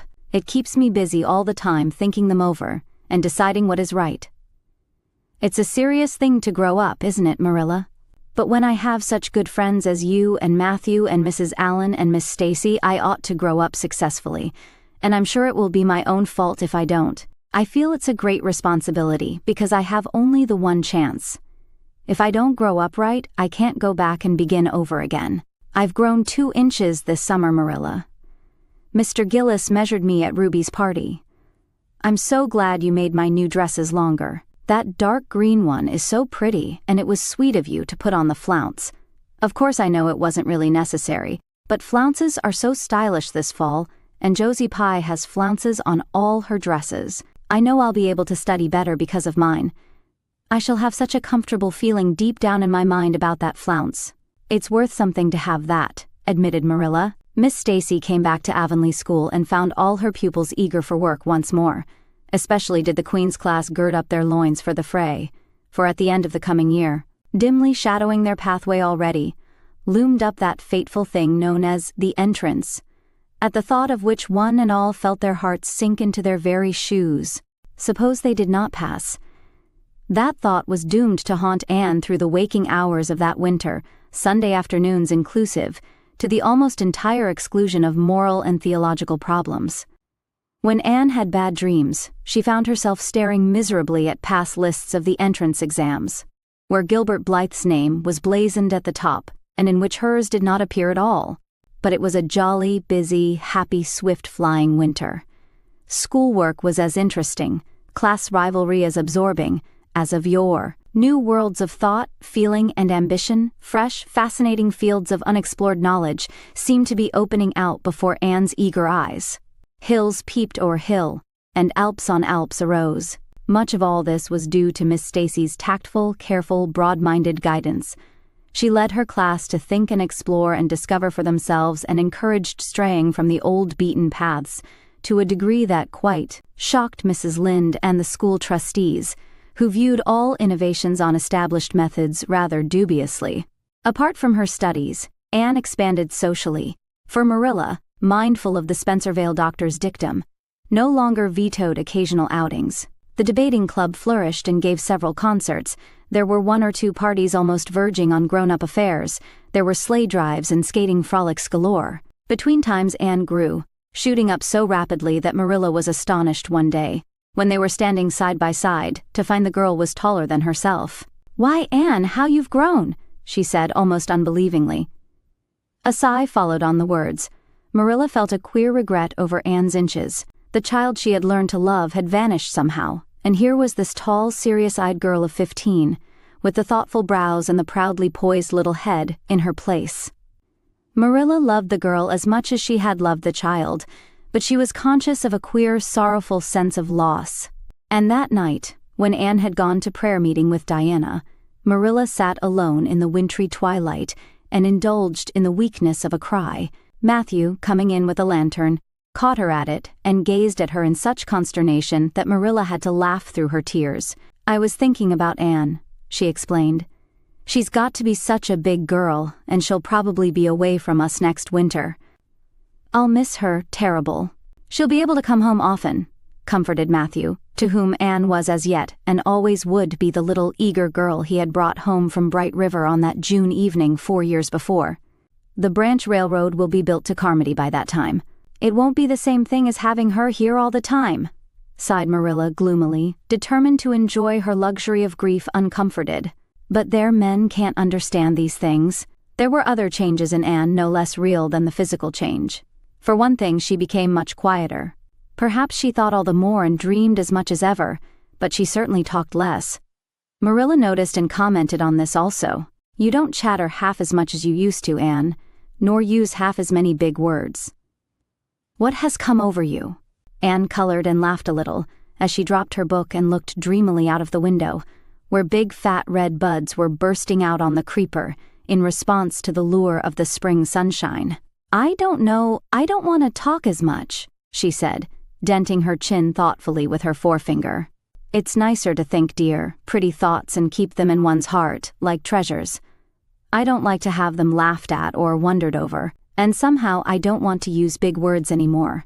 It's almost a pity, isn't it, now that I'm really growing big enough to say them if I did want to. It's fun to be almost grown up in some ways. But it's not the kind of fun I expected, Marilla. There's so much to learn and do, and think that there isn't time for big words. Besides, Miss Stacy says the short ones are much stronger and better. She makes us write all our essays as simply as possible. It was hard at first. I was so used to crowding in all the fine big words I could think of, and I thought of any number of them. But I've got used to it now, and I see it's so much better. What has become of your story club? I haven't heard you speak of it for a long time. The story club isn't in existence any longer. We hadn't time for it, and anyhow, I think we had got tired of it. It was silly to be writing about love and murder and elopements and mysteries. Miss Stacy sometimes has us write a story for training in composition, but she won't let us write anything but what might happen in Avonlea in our own lives, and she criticizes it very sharply and makes us criticize our own too. I never thought my compositions had so many faults until I began to look for them myself. I felt so ashamed I wanted to give up altogether. But Miss Stacy said I could learn to write well if I only trained myself to be my own severest critic. And so I am trying to... You've only 2 more months before the entrance, said Marilla. Do you think you'll be able to get through? Anne shivered. I don't know. Sometimes I think I'll be all right, and then I get horribly afraid. We've studied hard, and Miss Stacy has drilled us thoroughly, but we mayn't get through for all that. We've each got a stumbling block. Mine is geometry, of course, and Jane's is Latin, and Ruby and Charlie's is algebra, and Josie's is arithmetic. Moody Spurgeon says he feels it in his bones that he is going to fail in English history. Miss Stacy is going to give us examinations in June, just as hard as we'll have at the entrance, and mark us just as strictly. So, we'll have some idea. I wish it was all over, Marilla. It haunts me. Sometimes I wake up in the night and wonder what I'll do if I don't pass. Why, go to school next year and try again, said Marilla unconcernedly. Oh, I don't believe I'd have the heart for it. It would be such a disgrace to fail, especially if the others passed, and I get so nervous in an examination that I'm likely to make a mess of it. I wish I had nerves like Jane Andrews. Nothing rattles her. Anne sighed and, dragging her eyes from the witcheries of the spring world, the beckoning day of breeze and blue, and the green things upspringing in the garden, buried herself resolutely in her book. There would be other springs, but if she did not succeed in passing the entrance, Anne felt convinced that she would never recover sufficiently to enjoy them.